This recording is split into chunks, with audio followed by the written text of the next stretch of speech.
The moment Ethan Cole wrapped his arms around a complete stranger at a billionaire's wedding, he had no idea he was about to risk everything he'd built. His independence, his dreams, and the fragile life he'd fought so hard to create for his daughter. What started as a desperate escape became the most dangerous gamble of his life. Đây là câu chuyện về một người cha đơn thân nghèo khó vô tình gặp gỡ một nữ tỷ phú quyền lực trong hoàn cảnh kỳ lạ nhất. Hãy theo dõi đến phút cuối cùng để xem liệu tình yêu có thể vượt qua khoảng cách giữa hai thế giới khác biệt này không. Nhận thích và bình luận tên thành phố bạn đang xem từ đâu để tôi biết câu chuyện này đã đi được bao xa. Ethan Cole had learned to measure his life in hours, not days, not weeks, but the precious few hours between when his daughter fell asleep and when his body finally gave in to exhaustion. At 32, he'd become an expert at surviving on 4 hours of sleep, cold coffee, and the stubborn belief that tomorrow might be slightly better than today. Tonight was supposed to be simple. Drop off the gift, stay for 20 minutes, leave before anyone noticed the fraying cuffs of his only good shirt. He stood now in the ornate lobby of the Celestial Grand Hotel in Manhattan, staring up at chandeliers that probably cost more than he'd earned in 5 years. The invitation in his pocket felt like a joke. Cream-colored cardstock with gold lettering announcing the wedding of Madison Sinclair to Gregory Vanderburg III.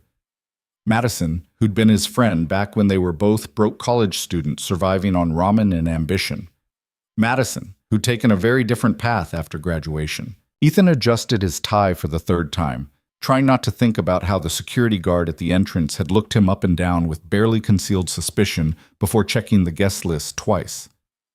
You look like you're about to rob the place.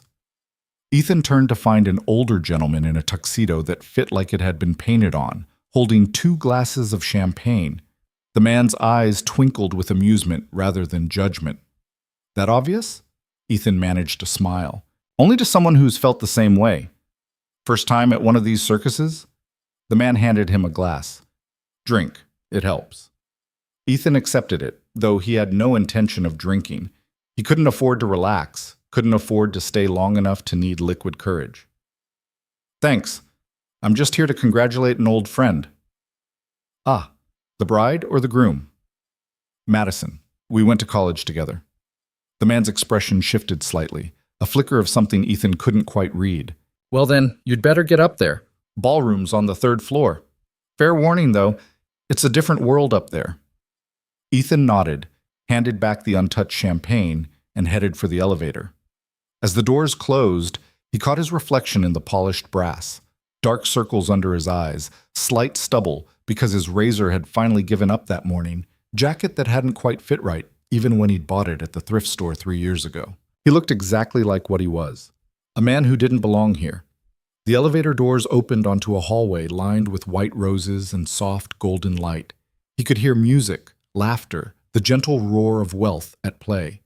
Ethan followed the sound, turned a corner, and stepped through towering double doors into another universe. The ballroom was enormous, all soaring ceilings and crystal chandeliers that cast dancing light across hundreds of guests in designer gowns and tailored tuxedos. Servers glided between clusters of people, offering champagne and delicacies on silver trays.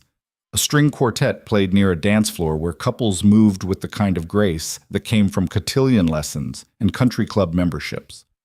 Ethan's chest tightened. This was a mistake. He should leave the gift with someone. Send a text to Madison later. Disappear before... Ethan? Ethan Cole? The voice sliced through his thoughts like ice water. He turned slowly, already knowing who he'd see. Caroline stood 15 feet away, her hand frozen mid-gesture, as she pointed him out to the couple beside her. His ex-girlfriend. The woman who'd left him 6 years ago when his daughter's mother had died, when his life had imploded into grief and responsibility and endless, crushing poverty. Caroline, who told him she couldn't do this being his daughter, his grief, his suddenly derailed future. She looked incredible. Black dress, diamonds at her throat, hair swept up in a way that probably cost more than his monthly rent. And her expression, surprise melting into pity, melting into something worse, the look of someone who'd made the right choice by leaving. Panic seized Ethan's throat. He couldn't do this. Couldn't stand there while she introduced him to her wealthy friends. Couldn't endure the questions about what he'd been doing, where he'd ended up. Couldn't watch her mentally calculate just how far he'd fallen while she'd clearly risen.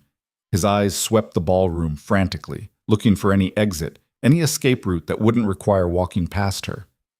That's when he saw the woman by the windows. She stood alone, silhouetted against the Manhattan skyline. Holding a glass of champagne she didn't seem interested in drinking. Dark hair fell past her shoulders in waves that looked effortlessly perfect. Her dress was deep blue, simple but clearly expensive. The kind of elegance that didn't need to shout. She was beautiful in a way that made the opulent ballroom seem overdone by comparison. More importantly, she was the only person in the room who wasn't part of a group, who wasn't engaged in animated conversation, who looked like she might not immediately call security if a desperate stranger approached her. Ethan didn't think. He moved. He crossed the ballroom in long strides, aware of Caroline calling his name behind him, aware of curious glances following his path. The woman by the window didn't notice him until he was right there, and then her eyes widened slightly as Ethan stepped into her space, close enough that anyone watching would assume they knew each other. "I know this is insane," Ethan said quietly, urgently, his voice low enough that only she could hear. "But I need you to pretend you know me. Just for a minute, please." The woman's eyebrows rose. Her eyes were striking, a light hazel that seemed to shift between green and gold in the chandelier light. She studied him for exactly 2 seconds, taking in his desperation, his poorly fitted jacket, the panic barely contained in his expression. Then, incredibly, she smiled. Not a polite society smile, but something genuine, touched with curiosity and perhaps the faintest hint of amusement. "Well," she said, her voice smooth and cultured with an accent Ethan couldn't quite place. "British? Australian? Something refined." "This is certainly the most interesting proposition I've received all evening." Before Ethan could explain, could apologize, could do anything, she stepped closer. Her hand came up to rest lightly on his arm, the gesture casual and familiar, exactly the kind of touch shared between old friends or something more. "Though you might want to work on your approach," she continued, still smiling. "Typically one starts with a name before requesting conspiratorial assistance." "Ethan," he managed. "Ethan Cole. And I'm so sorry, there's someone here I can't face right now, and you were standing alone, and I thought that I might take pity on a stranger in distress?" The woman's smile deepened. "How very damsel in distress of you, though I admit the gender reversal is refreshing." "Ethan!" Caroline's voice closer now. Ethan's entire body tensed. The woman beside him must have felt it. Her expression shifted, became more focused. "The someone you can't face, I presume," she murmured. Ethan nodded mutely. "And would this someone be a threat, or merely an unpleasant memory?" "Unpleasant memory, very unpleasant, but not a threat, just someone who represents everything I've failed to become." The woman studied him for another heartbeat. Then she made a decision. Ethan could see it in the subtle straightening of her shoulders, the slight adjustment of her expression from amused to interested, from stranger to something that might look like intimacy to anyone watching. "Well then, Ethan Cole," she said, her hand sliding from his arm to his hand, her fingers lacing through his with practiced ease. "Let's give them a show worth watching." She turned just as Caroline reached them, pulling Ethan slightly closer in a movement that looked completely natural, protective even. "Ethan, I thought that was you." Caroline's voice had that bright, brittle quality of forced cheerfulness. "I almost didn't recognize you. It's been so long." Up close, Ethan could see the calculation in Caroline's eyes, noting his jacket, his shoes, the absence of any luxury accessories, tallying up the evidence of his continued failure. "Caroline," Ethan said, his voice coming out steadier than he felt, mostly because the woman beside him was still holding his hand like an anchor. "Yeah, it's been a while." 6 years, Caroline said, and there was no way the number was accidental. 6 years since she'd left, since his life had shattered and reformed into something she'd wanted no part of. "You look, well." It was possibly the most transparent lie Ethan had ever heard. Caroline's attention shifted to the woman beside him, and Ethan watched calculation turn to assessment. "And this is—" The woman extended her free hand, the one not holding Ethan's. "Vivian Hayes, lovely to meet you." "Caroline Mitchell." They shook hands, and Ethan caught the flash of Caroline's engagement ring, a diamond so large it probably had its own security detail. How do you know, Ethan? It was the question Ethan had been dreading, the one he had no answer for, the one that would expose this entire desperate charade. We met at a literary fundraiser in Brooklyn several months ago, Vivian said smoothly, without missing a beat. Ethan was there with his daughter, adorable child, by the way, and we bonded over a mutual love of obscure poetry and terrible coffee. Ethan's mind reeled. She'd not only provided a cover story, she'd included details. Brooklyn, his daughter, specifics that made the lie feel real. How had she known he had a daughter? Ethan always did have pretentious taste in literature, Caroline said, and the condescension in her voice made Ethan's jaw tighten. Though I'm surprised to find him here. This isn't exactly his usual scene. No, Vivian agreed pleasantly. I imagine it isn't. Ethan tends to prefer authenticity over performance. It's one of the things I find most compelling about him. The words were civil, even friendly, but there was steel underneath them. Ethan caught it. More importantly, Caroline caught it too. Her smile became slightly more fixed. Well, it's wonderful that he's found someone so understanding. Caroline's gaze flickered over Vivian's dress, her jewelry, a simple but clearly expensive watch, a single strand of pearls that probably cost more than Ethan's car. Are you a friend of Madison's as well? Distant business acquaintance, Vivian replied. I'm here more out of professional courtesy than personal connection. You? Oh, Madison and I have been close for ages. We vacation together, our families know each other. Actually, I should get back. I'm supposed to give a toast during dinner. Caroline turned her attention back to Ethan, and her expression softened into something that might have been genuine concern if Ethan trusted her enough to believe it. It really is good to see you, Ethan. I hope things are going better for you. The unspoken end to that sentence hung in the air than they were when I left you drowning. Things are fine, Ethan said quietly. Great, actually. Caroline's eyes said she didn't believe him, but she smiled anyway. I'm glad. Really? And it was lovely meeting you, Vivian. I hope we'll see you both at dinner. She glided away, already pulling out her phone, probably texting someone about poor Ethan Cole and his mysterious companion. The moment Caroline was out of earshot, Ethan exhaled a breath he hadn't realized he'd been holding. Vivian's hand was still in his, her presence still close enough that he could smell her perfume, something subtle and expensive that reminded him of things he couldn't afford. I'm so sorry, Ethan started, beginning to pull his hand away. That was completely inappropriate, and Vivian's fingers tightened slightly, keeping their hands connected. Don't apologize. I'm the one who escalated the performance. She studied him with those shifting hazel eyes. Though I am curious, literary fundraiser in Brooklyn? Really? I have no idea where that came from. I've never been to a literary fundraiser in my life. No? Vivian's lips curved. Pity. They're dreadfully boring, actually. Lots of people with more money than taste congratulating themselves for buying books they'll never read. That sounds awful. It is. I stopped attending them years ago. She paused. Though the part about obscure poetry and terrible coffee, was I at least close? I work at a coffee shop, Ethan admitted, and I do read a lot of poetry. Well, used to, don't have much time anymore. The daughter she mentioned, that's real? Ethan nodded. Sophie. She's 5. And the ex-girlfriend who just fled looked like she might have been the one who got away? The one who got away when things got hard, Ethan corrected quietly. When my life stopped looking like a good investment.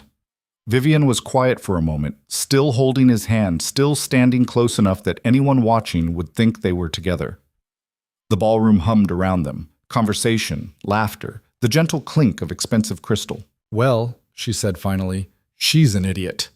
The bluntness of it startled a laugh out of Ethan. You don't even know me. No, Vivian agreed. But I know desperation when I see it, and I know the difference between someone who's running from consequences and someone who's running from pain. You're the latter. That tells me enough. She released his hand then, stepping back to a more appropriate distance, and Ethan immediately felt the loss of that anchor. The ballroom suddenly seemed larger, more overwhelming, the weight of not belonging pressing down on him again. Thank you, he said. for playing along, for saving me from whatever that would have been. A deeply uncomfortable conversation followed by weeks of rumination and self-doubt, Vivian suggested. Yes, you're welcome. Though now I'm curious what you're going to do for the rest of the evening. She mentioned dinner. Will you stay? Ethan shook his head. I'm going to leave the gift with someone, then disappear before anyone else recognizes me. I only came because Madison and I used to be friends, and I didn't want to be rude. Mission accomplished. Leaving already? Vivian's expression was unreadable. That seems a waste. You went to all the trouble of getting dressed up, braving the gauntlet of wealthy judgment, and creating an elaborate fictional relationship with a complete stranger. Might as well stay for the free food. I don't really fit in here, Ethan said honestly. I think we both know that. Oh, fitting in is overrated. Vivian glanced around the ballroom with something that might have been disdain. Most of these people are utterly insufferable. Present company excluded, of course. Of course, Ethan echoed, not sure if she was joking.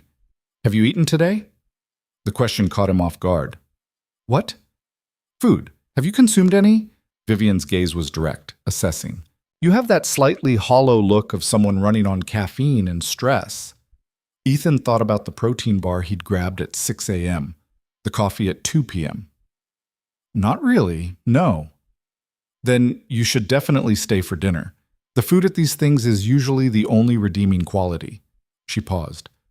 Plus, if you leave now, that Caroline person will spend the rest of the evening telling everyone about poor Ethan Cole, who couldn't even stay for the meal. If you stay, have dinner, look reasonably content, she'll have nothing to report except that you've moved on.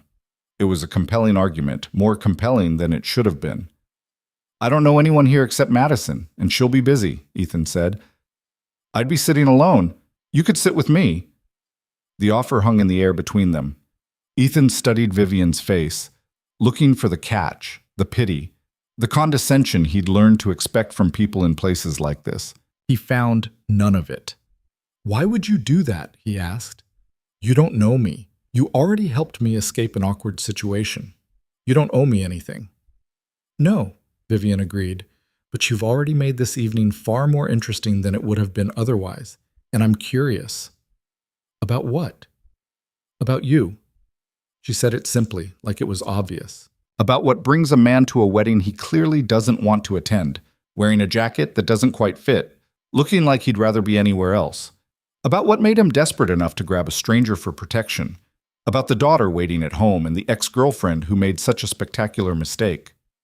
Ethan felt something shift in his chest, a dangerous flicker of hope, mixing with the ever-present awareness that this woman was completely out of his league.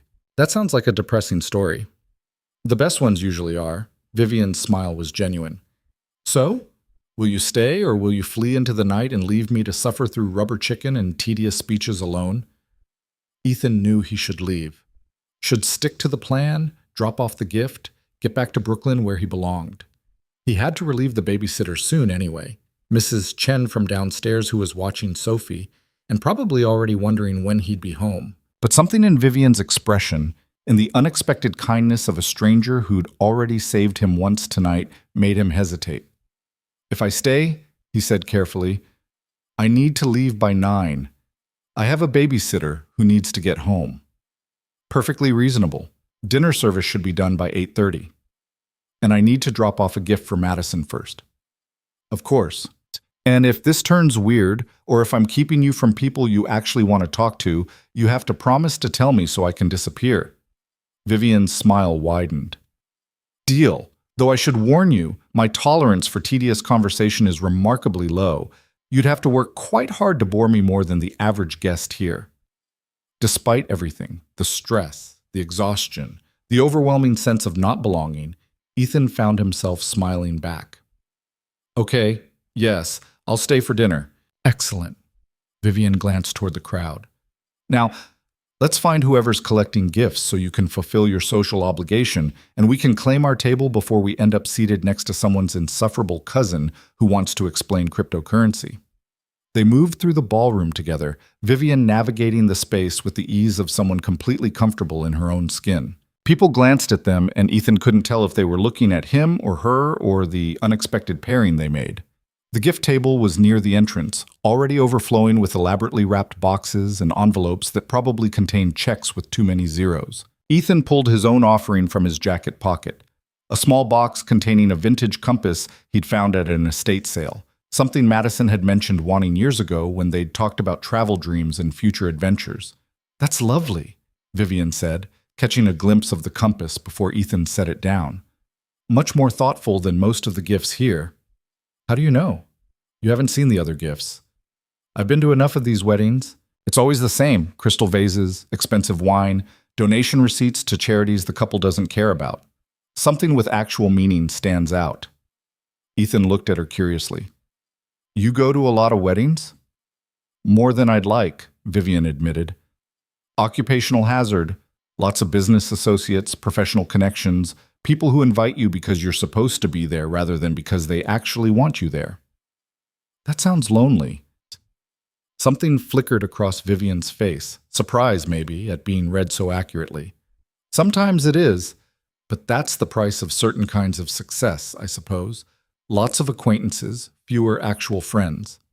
Before Ethan could respond, a woman in a wedding planner headset appeared, efficiently organizing the gift table and marking down details in a tablet.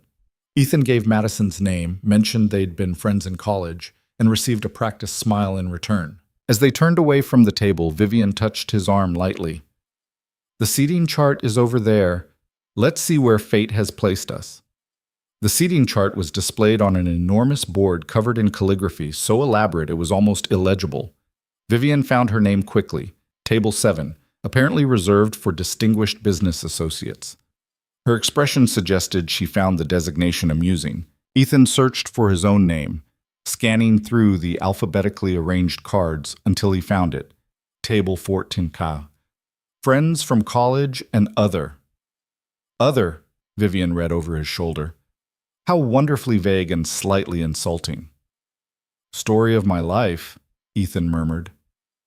Vivian pulled out her phone, typed something quickly, then smiled at him.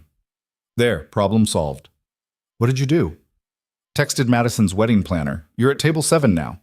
Ethan stared at her. "You can just do that." "I can do a lot of things when I'm motivated." Vivian slipped her phone back into her small clutch. "Come on, let's find our table before the rush." They wove through the growing crowd. More guests had arrived, the ballroom filling with conversation and laughter, and the particular energy of a large social gathering. Vivian moved through it all with practiced grace, nodding to a few people but not stopping to engage. Ethan followed, still processing the fact that this stranger had just rearranged the seating chart with a single text message. Table 7 was near the windows, offering a view of the Manhattan skyline now glittering against the darkening sky. Place cards marked each seat, Vivian Hayes, and beside her, a freshly printed card that read, Ethan Cole. "That was fast," Ethan observed. Madison hired an excellent planner, money well spent. Vivian pulled out her chair and sat, the movement elegant and unhurried. "Sit, relax. Try to look like you're not planning an escape route." Ethan sat, feeling the expensive fabric of the chair, the weight of the crystal water glass, the overwhelming sense that he was play-acting at a life that wasn't his. "I'm not good at relaxing." "Few people are, in my experience. But you can at least try to look less like you're about to face a firing squad." Other guests began arriving at their table. An older couple who introduced themselves as business associates of the groom's father, a young woman who worked in finance and couldn't stop checking her phone, and two men who launched immediately into a discussion about market trends that made Ethan's eyes glaze over. Vivian engaged them all with polite interest, asking questions that suggested genuine curiosity even as Ethan could see the calculation behind her eyes. She was managing the table, steering conversation, creating a social environment that flowed smoothly. It was impressive watching her work.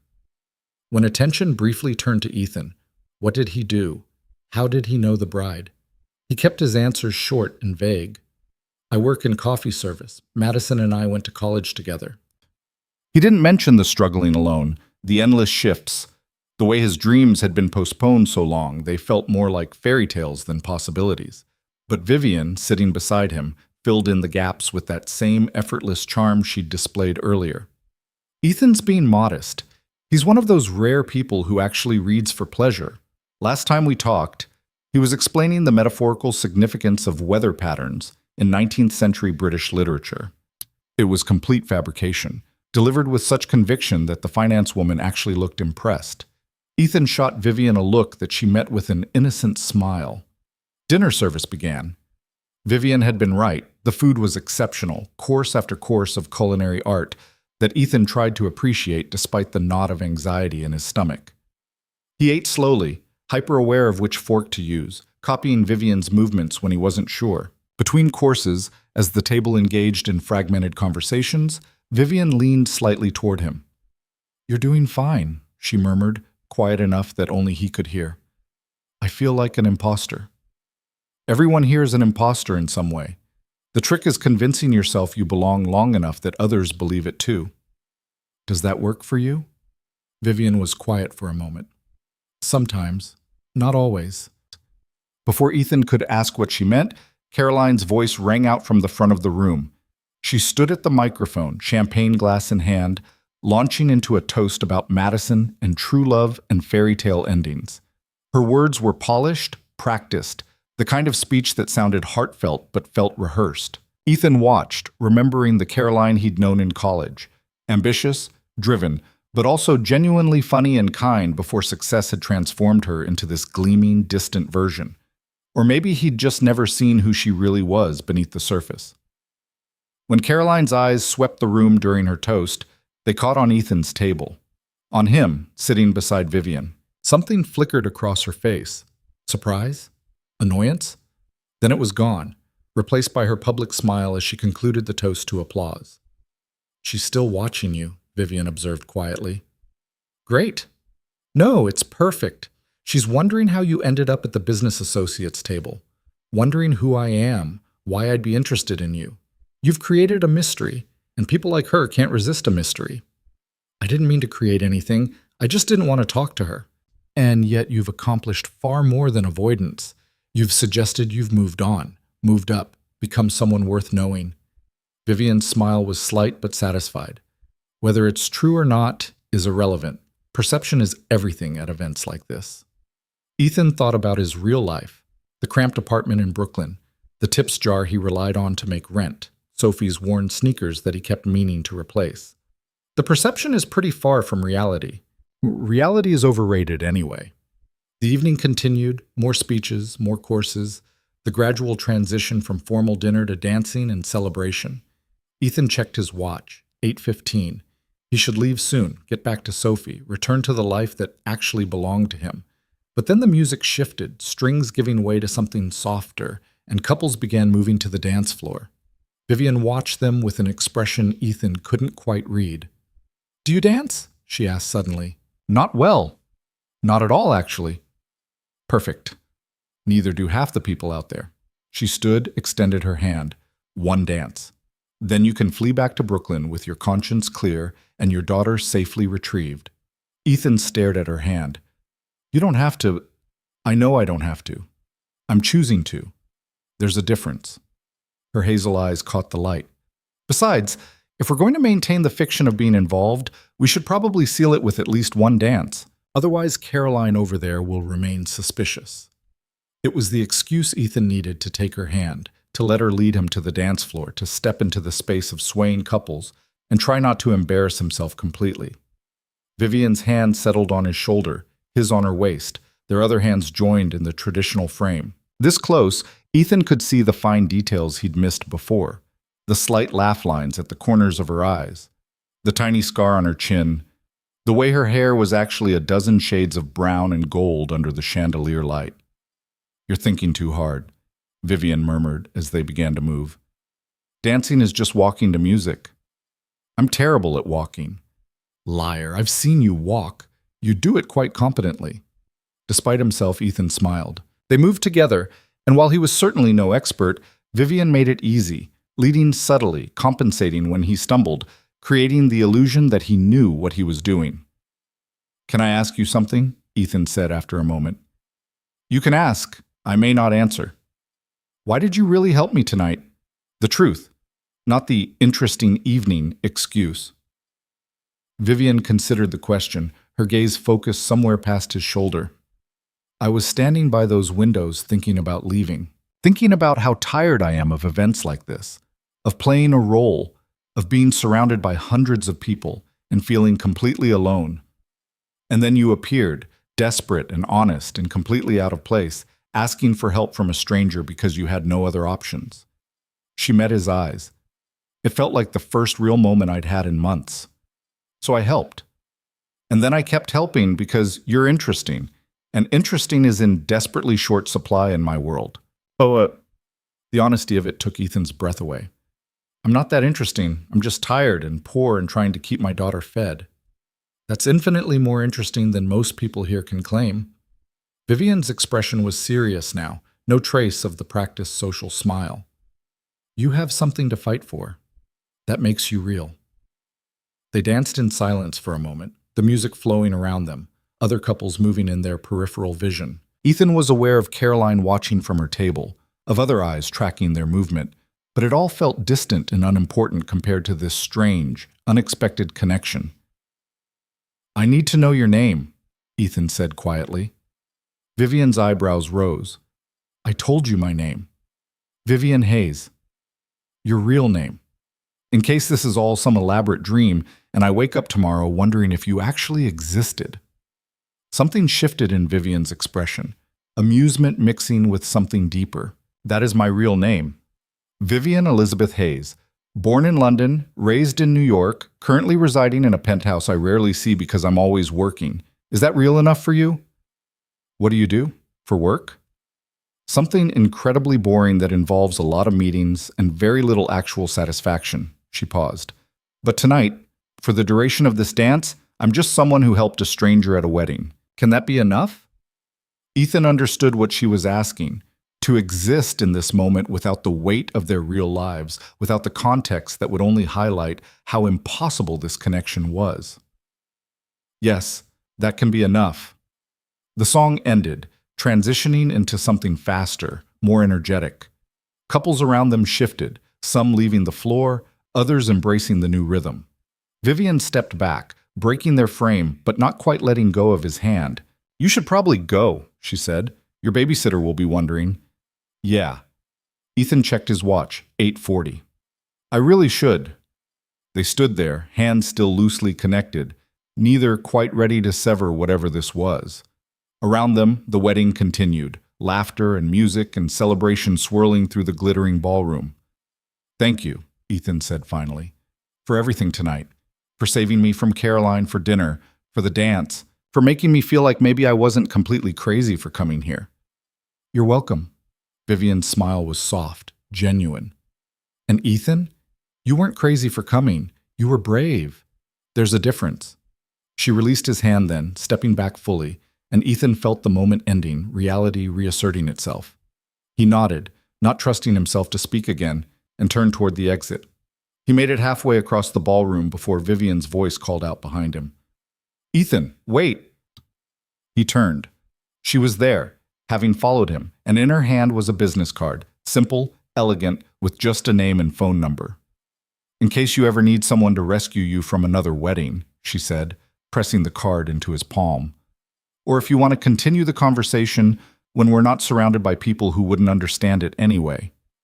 Ethan looked down at the card. Vivian Hayes, and below it, a phone number. No title, no company, no context, just an invitation. I'll probably never call, he said honestly. My life is complicated and messy, and nothing like this. Good. I have enough uncomplicated in my life. Vivian's expression was unreadable. Call if you want, don't if you don't, but know that tonight mattered, at least to me, so thank you for that. Before Ethan could respond, she turned and walked back toward the ballroom, disappearing into the crowd of designer gowns and tailored tuxedos, leaving him standing in the hallway with a business card and a head full of questions. He made it to the street, caught a cab back to Brooklyn, paid the babysitter, and checked on Sophie. Asleep in her bed, clutching the stuffed rabbit he'd found at a garage sale. His life, exactly as he'd left it, real and difficult and completely his. But in his pocket, Vivian's card felt like possibility. Like a door to something he couldn't quite name, shouldn't quite want, but couldn't quite forget. Ethan sat in his tiny kitchen, the city's ambient noise filtering through thin walls, and stared at that card for a long time before finally tucking it into his wallet, into the fold where he kept the single photo of Sophie's mother, where he kept the things that mattered even when they hurt. Then he went to bed, knowing tomorrow would bring the same struggles, bills and exhaustion and the endless work of surviving. But tonight, for a few hours, he'd existed in a different world. He danced with a stranger who treated him like he mattered. He'd been seen. And that, Ethan thought as sleep finally claimed him, was worth every awkward moment, every uncomfortable glance, every reminder of how far he still had to climb. That was worth remembering. 3 days passed before Ethan even looked at the card again. Those 3 days were consumed by the relentless machinery of his actual life. Double shifts at the coffee shop to cover for a coworker's emergency, Sophie catching a cold that required a middle-of-the-night pharmacy run he couldn't afford, the landlord's thinly veiled threat about next month's rent delivered via passive-aggressive note slipped under his door. Reality had a way of crushing fantasy beneath its weight, and Vivian Hayes felt more like a fever dream with each passing hour. On Thursday evening, as Ethan folded laundry in the cramped living room while Sophie colored at the kitchen table, he found the card tucked in his wallet. He pulled it out, studying the simple elegance of it. Heavy cardstock, raised lettering, the kind of quality that whispered money without shouting it. "Daddy, who's that?" Ethan looked up to find Sophie watching him, purple crayon poised above her drawing. At 5 years old, she was already too observant, too good at reading the expressions he tried to hide. "Just someone I met at Aunt Madison's wedding," he said, slipping the card back into his wallet. "Is she nice?" "Yeah, sweetheart, she's nice." "Pretty?" Ethan smiled despite himself. "Very pretty." Sophie considered this with the seriousness of a child philosopher. "Are you going to marry her?" "What?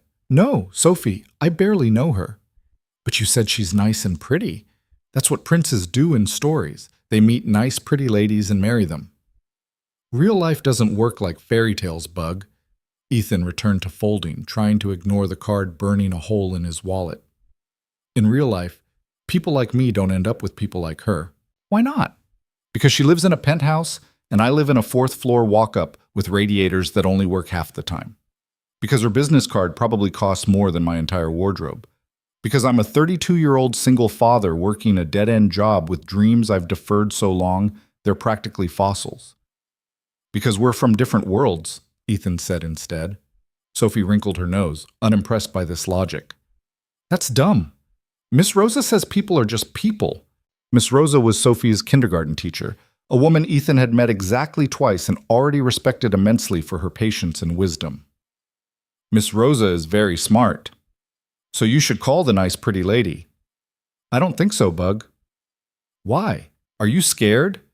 The question landed with uncomfortable accuracy. Ethan looked at his daughter, at her gap-toothed smile and earnest eyes, and wondered when 5-year-olds had become so perceptive. "Maybe a little," he admitted. "But you always tell me being brave means doing things even when you're scared." Ethan had to laugh. "You're using my own advice against me? That's not fair." Sophie grinned, triumphant. "Call her, Daddy. Maybe she's nice and pretty and likes coffee shops and has a little girl who needs a friend." "I don't think she has a little girl." "Then she probably needs one. Everyone needs someone." Out of the mouths of babes, Ethan thought. He finished folding the laundry, got Sophie ready for bed, read her 2 chapters of her current favorite book about a girl who could talk to animals, and tucked her in with the threadbare rabbit she refused to sleep without. "Love you, Bug," he whispered, kissing her forehead. "Love you more, Daddy. Call the pretty lady tomorrow, okay? Promise?" "I promise I'll think about it." That's what grown-ups say when they mean no. "When did you get so smart?" "I was born smart. You tell me that all the time." Ethan smiled, switched on her nightlight, and pulled the door mostly closed, leaving it cracked the way she liked. Then he stood in the narrow hallway of his apartment, listening to the sounds of his building, Mrs. Chen's television through the floor, the couple upstairs arguing in muffled voices, the constant hum of the city that never quite went silent. He pulled out his phone, pulled out the card, and stared at both for a long moment. Then, before he could talk himself out of it, he typed a message. "Hi, this is Ethan Cole. From the wedding. I hope it's okay that I'm texting. I wanted to say thank you again for saving me from complete social disaster the other night. I owe you one." He hit send before his courage failed, then immediately regretted it. Too casual. Too presumptuous. She probably didn't even remember him, probably gave out cards like that all the time to charity cases who amused her for an evening. His phone buzzed 30 seconds later. Ethan, I was beginning to think you'd lost my card, or decided I was too strange to risk further contact. Ethan's heart did something complicated in his chest. He typed back, definitely didn't lose it. The strangeness is still under evaluation. 3 dots appeared, disappeared, appeared again. Then, fair. I'd evaluate me too.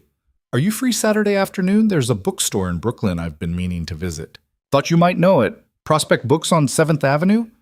Word on the street is they have an impressive poetry section. Ethan knew Prospect Books. He'd spent countless hours there before Sophie was born, back when he'd had time for things like browsing bookstores on Saturday afternoons. It was the kind of place that smelled like old paper and possibility, cramped and cluttered and perfect. But Saturday afternoon meant finding someone to watch Sophie, meant carving out time he didn't really have, meant saying yes to something that felt dangerous in ways he couldn't quite articulate. He typed, I know it well. What time? 2 o'clock? I promise this isn't weird, just 2 people who had an interesting conversation at a wedding, continuing that conversation in a less performative environment. 2 o'clock works, but I should warn you, I might have a 5-year-old with me. Babysitter situation is complicated. The 3 dots took longer this time. Ethan's stomach tightened, waiting for the polite backpedaling, the sudden remembrance of a conflicting appointment. Then, even better, I've been told I'm quite charming with children, though the sample size is admittedly small. See you Saturday. Ethan stared at his phone, reading and rereading the exchange, looking for the catch, finding none, which somehow made it more unsettling. He texted back a simple, see you then. Then he sat on his threadbare couch in his cramped apartment and allowed himself exactly 5 minutes to imagine what Saturday might hold before forcing himself back to reality. He had dishes to wash, a lunch to pack for Sophie, a shift schedule to review for next week. Life didn't pause for possibility. But possibility, it seemed, had decided to intrude on life whether Ethan was ready or not. Saturday arrived wrapped in autumn sunshine and unseasonably warm weather. Sophie was vibrating with excitement from the moment Ethan told her they were going to a bookstore with the nice lady from the wedding. Should I wear my princess dress? Sophie asked seriously, surveying her limited wardrobe with the gravity of someone choosing a coronation outfit. You should wear whatever makes you comfortable, Bug. It's just a bookstore. Sophie selected her favorite purple leggings and a t-shirt with a smiling dinosaur, then insisted Ethan help her with her hair. He managed a lopsided ponytail that Sophie declared perfect, despite evidence to the contrary. They took the subway to Park Slope, emerging into a neighborhood that always made Ethan feel like he was visiting someone else's life. Tree-lined streets, renovated brownstones, the kind of casual wealth that expressed itself through organic produce and expensive strollers. Prospect Books sat between an artisanal cheese shop and a cafe that served $7 lattes. The storefront was painted forest green, the window display a carefully curated chaos of stacked volumes and handwritten recommendation cards. Ethan checked his watch. 1:57 p.m. His palms were sweating. Is that her? Sophie whispered loudly, pointing. Vivian stood near the store's entrance, looking somehow both perfectly put together and completely at ease in dark jeans, a cream sweater, and a leather jacket that probably cost more than Ethan's monthly rent. Her hair was down, catching the sunlight, and she was reading something on her phone with the focused attention of someone deeply engaged. Then she looked up, saw them, and smiled. It was the smile that did it, genuine and warm and devoid of the social performance Ethan had witnessed at the wedding. This was different. This felt real. Ethan, Vivian said as they approached, then turned her attention to Sophie. And you must be the famous Sophie I've heard so much about. Sophie, never shy, stepped forward with the confidence of someone who knew she was delightful. I'm Sophie Marie Cole. I'm 5 3/4. Are you the pretty lady my daddy met at the wedding? Vivian's eyes flickered to Ethan with barely suppressed amusement. Did he call me pretty? He said you were very pretty and very nice. I said he should marry you, but he said real life isn't like fairy tales. Sophie! Ethan's face burned. I'm so sorry. She doesn't have a filter. No, She's absolutely right on both counts, Vivian interrupted smoothly.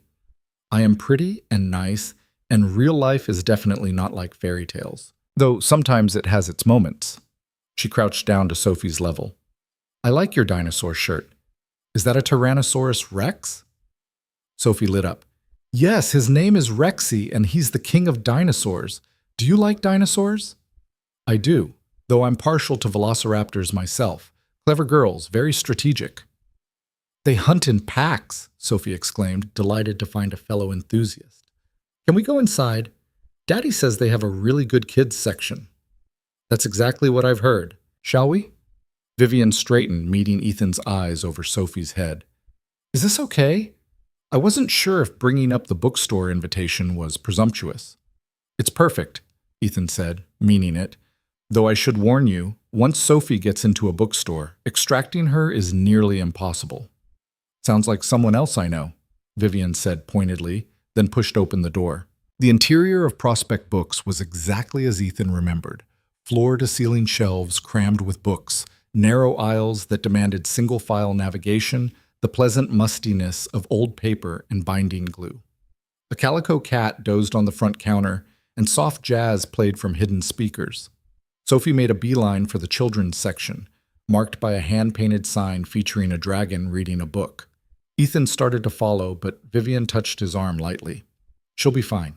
Look, the children's section is visible from here, and there's a reading nook with beanbag chairs. Let her explore. Ethan hesitated, then nodded.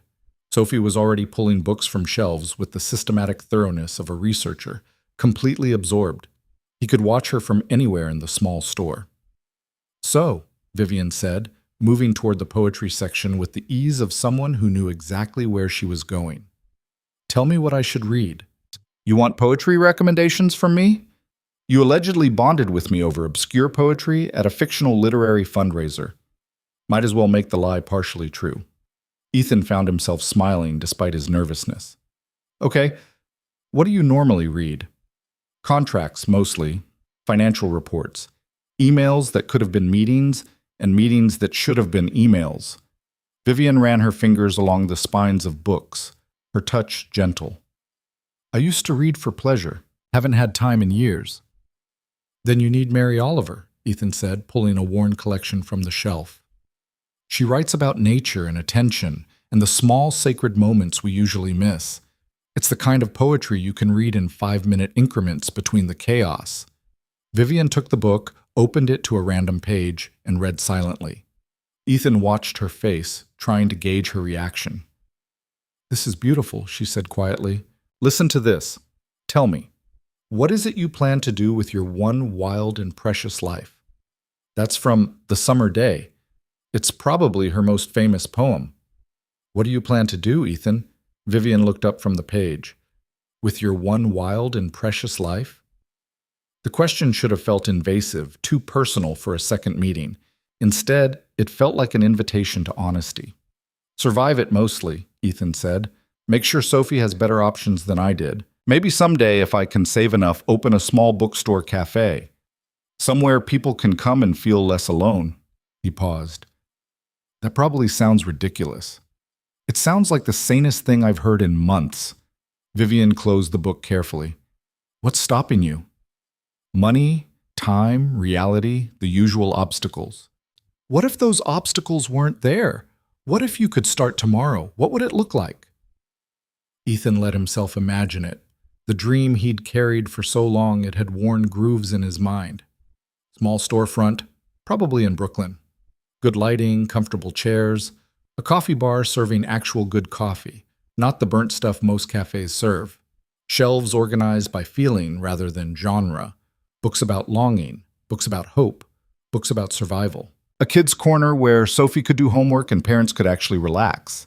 Late hours so people working night shifts would have somewhere to go. He stopped, suddenly self-conscious. Sorry, you asked a simple question. No, don't apologize. Vivian's expression was intent, focused. Keep going. What else? Events, maybe. Local authors, open mic nights for people who write but never share. I'd want it to be a community space, not just a business. Ethan felt the familiar ache of wanting something just out of reach. But that's all fantasy. The capital required, the risk, the time it would take to build. I can't afford any of it.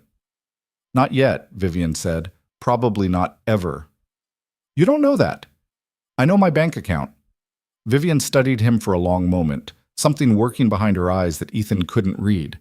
Then she smiled, breaking the intensity. Well, until your bookstore cafe exists, we have this one. Should we explore? They wandered the store together, pulling books at random, reading passages aloud, debating the merits of different authors with the kind of earnest enthusiasm Ethan hadn't felt in years. Vivian had opinions, strong ones, backed by thoughtful arguments, and she listened to his counterpoints with genuine interest rather than polite tolerance. Sophie appeared periodically, her arms full of picture books, begging Ethan to read just one chapter. Please, Daddy, this one looks so good.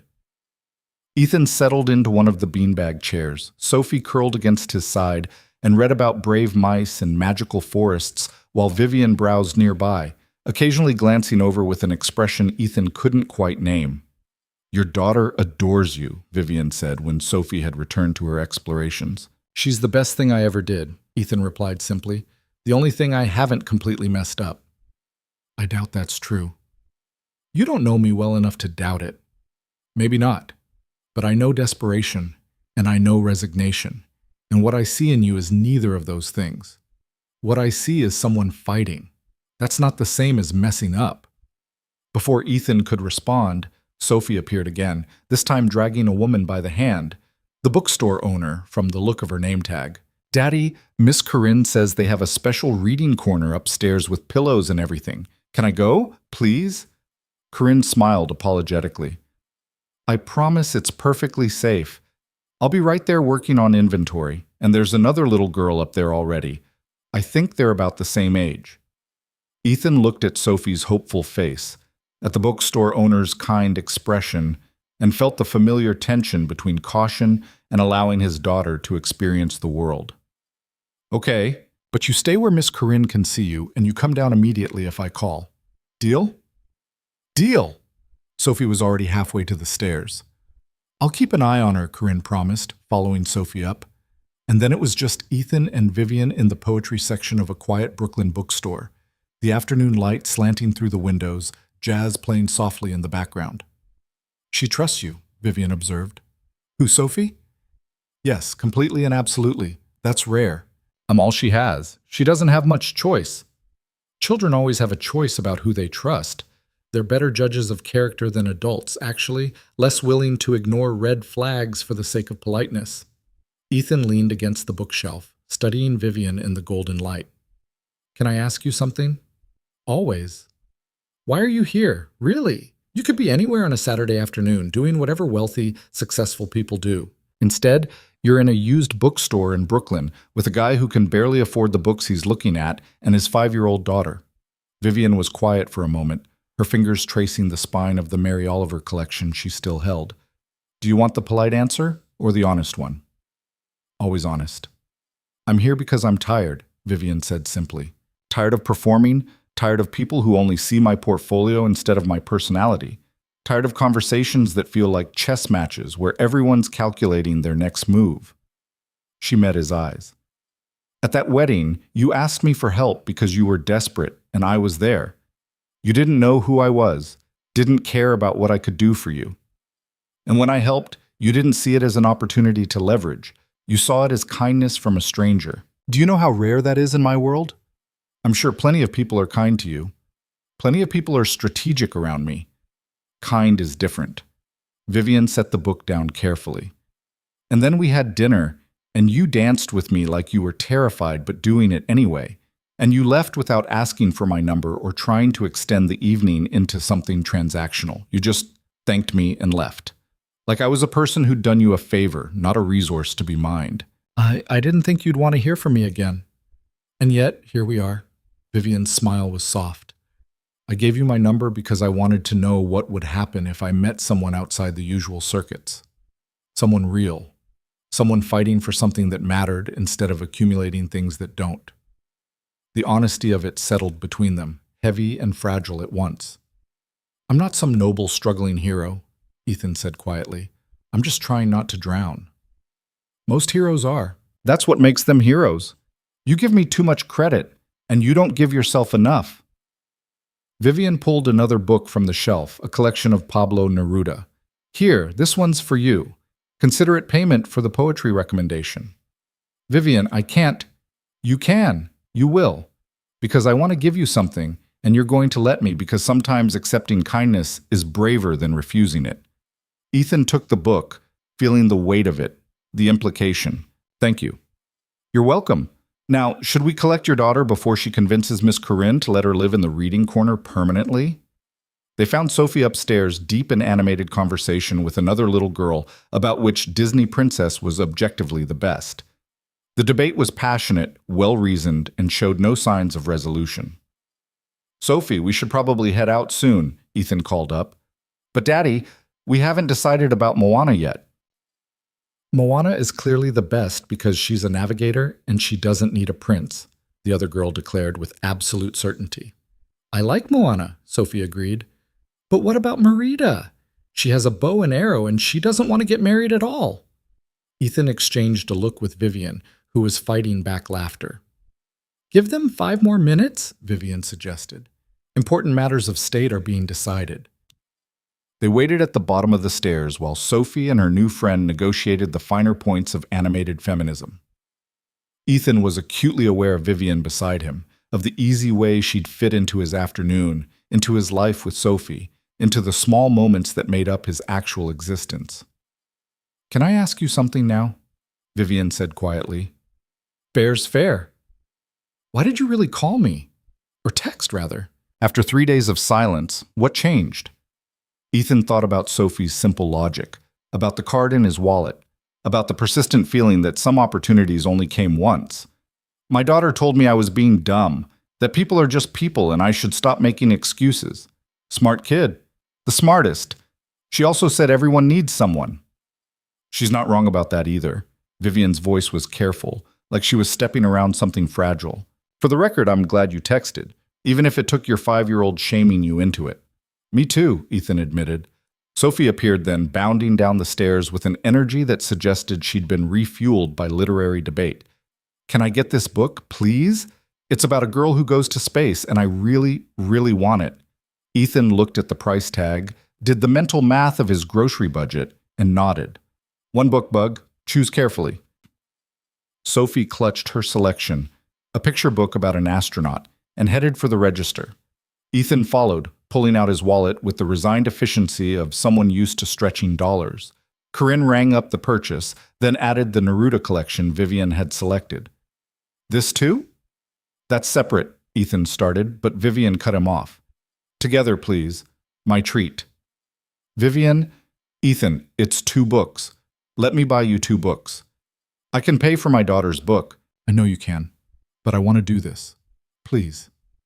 There was something in her expression. Not pity, but a kind of earnest desire to contribute, to participate in this small moment. You bought me coffee at the wedding, remember? We're even now. It was a lie. She'd been at an open bar. Nobody had bought anyone coffee. But Ethan recognized it for what it was, an exit ramp from pride, a way to accept without feeling diminished. Thank you, he said quietly. They left the bookstore together, stepping into the late afternoon sunshine. Sophie clutched her book and chattered about space exploration and whether cats could be astronauts. Ethan carried the Neruda collection and tried not to think about how natural this felt. Walking through Brooklyn on a Saturday with Vivian beside him, like they'd done this 100 times before. Are you hungry? Vivian asked. There's a cafe down the block that makes excellent grilled cheese. Sophie's eyes went wide. Grilled cheese is my favorite. Mine too, Vivian said seriously, though I prefer mine with tomato soup for dipping. Me too. Daddy, can we? Please. Ethan should say no, should thank Vivian for the afternoon and take Sophie home, back to their life that didn't include spontaneous cafe visits and women who bought books without thinking about the cost. Should create distance before this started feeling too much like something it couldn't be. Please, Daddy, Sophie repeated. I promise I'll eat all my vegetables at dinner tomorrow. That's a suspicious promise, Ethan observed. I mean it. Even the Brussels sprouts. Vivian laughed. a real unguarded sound that made something warm bloom in Ethan's chest. I think you have to accept now. Brussels sprouts commitment is serious business. Okay, Ethan heard himself say. 1 grilled cheese.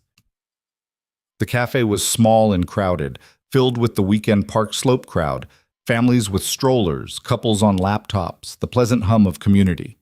They found a table by the window, ordered grilled cheese and tomato soup all around, and Sophie immediately began showing Vivian every page of her new book with detailed commentary. Ethan watched them together, his daughter, animated and joyful, and Vivian, giving Sophie her complete attention with none of the forced patience adults sometimes showed children. She asked real questions, listened to real answers, treated Sophie like a person whose thoughts mattered.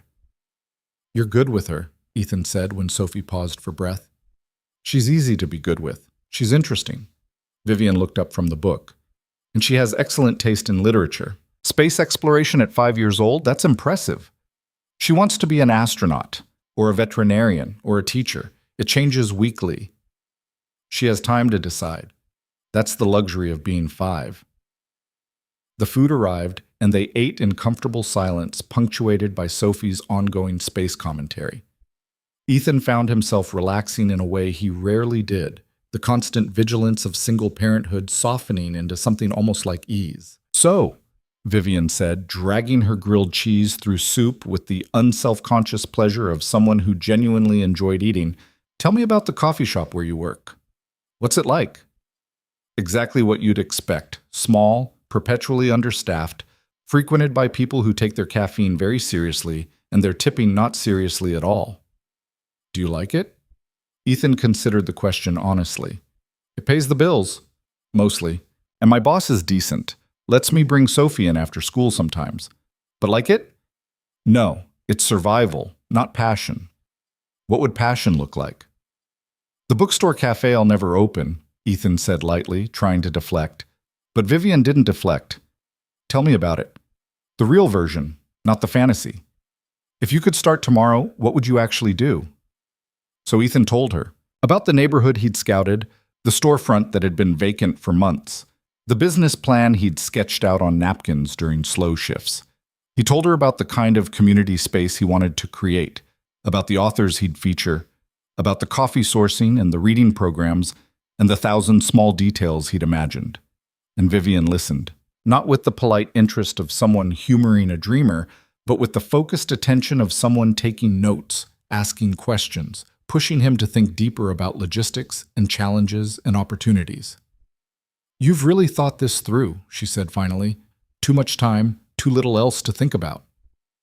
How much capital would you need to start, realistically? The question made Ethan's stomach tighten. More than I'll ever have, between first and last month's rent, renovations, initial inventory, equipment, licensing, insurance. We're talking 6 figures minimum, probably closer to 200,000 to do it right. And you have? About 3,000 in savings, on a good month. Ethan laughed, but there was no humor in it. So, only 197,000 to go.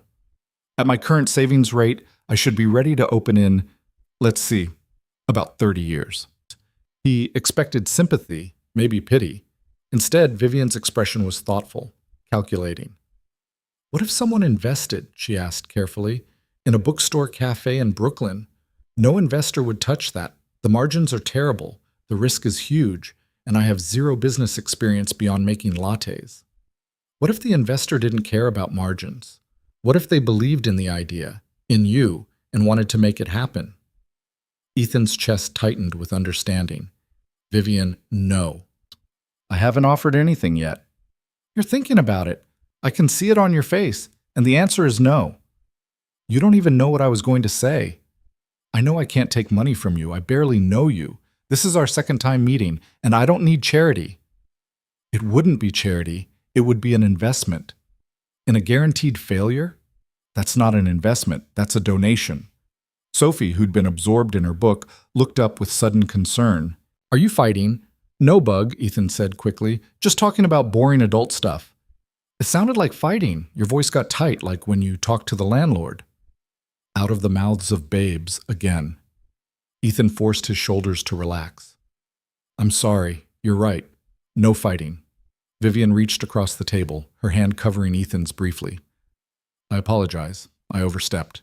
Your dream is yours, and I shouldn't have presumed. It's fine. It's not, actually. But we can leave it alone for now. She withdrew her hand, turned her attention to Sophie. So, Sophie, if you were going to design a bookstore, what would you include? And just like that, the tension diffused. Sophie launched into an elaborate description of a bookstore that included slides between floors, a cat adoption center, and a hot chocolate machine that served unlimited refills. Vivian encouraged every detail, asked clarifying questions, treated the fantasy with the respect usually reserved for serious business proposals. Ethan watched them, feeling something complicated and dangerous taking root in his chest. This was too easy, too comfortable, too much like what he'd given up hoping for. They finished their food, and Ethan insisted on paying despite Vivian's protests. It was important somehow to contribute something, to not be completely carried by her wealth. Outside, the sun was starting its descent, painting the Brooklyn sky in shades of amber and rose. Sophie yawned, her energy finally depleting, and Ethan automatically shifted into end-of-day mode. Time to head home, start dinner, begin the evening routine. We should get going, he said. It's almost dinner time, and someone has Brussels sprouts to eat. I didn't think you'd remember that, Sophie groaned.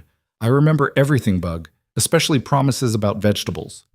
Vivian walked them to the subway station, and with each step, Ethan felt the afternoon ending, reality reasserting itself.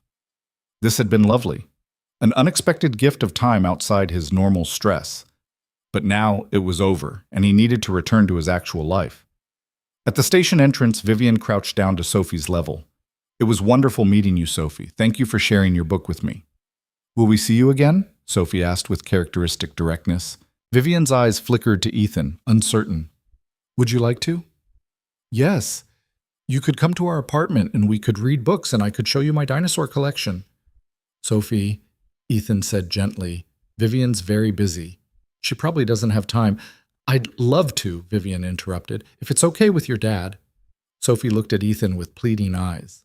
Can she, Daddy? Please? Ethan knew he should create distance, should let this afternoon be a beautiful anomaly rather than the beginning of something that would inevitably end badly.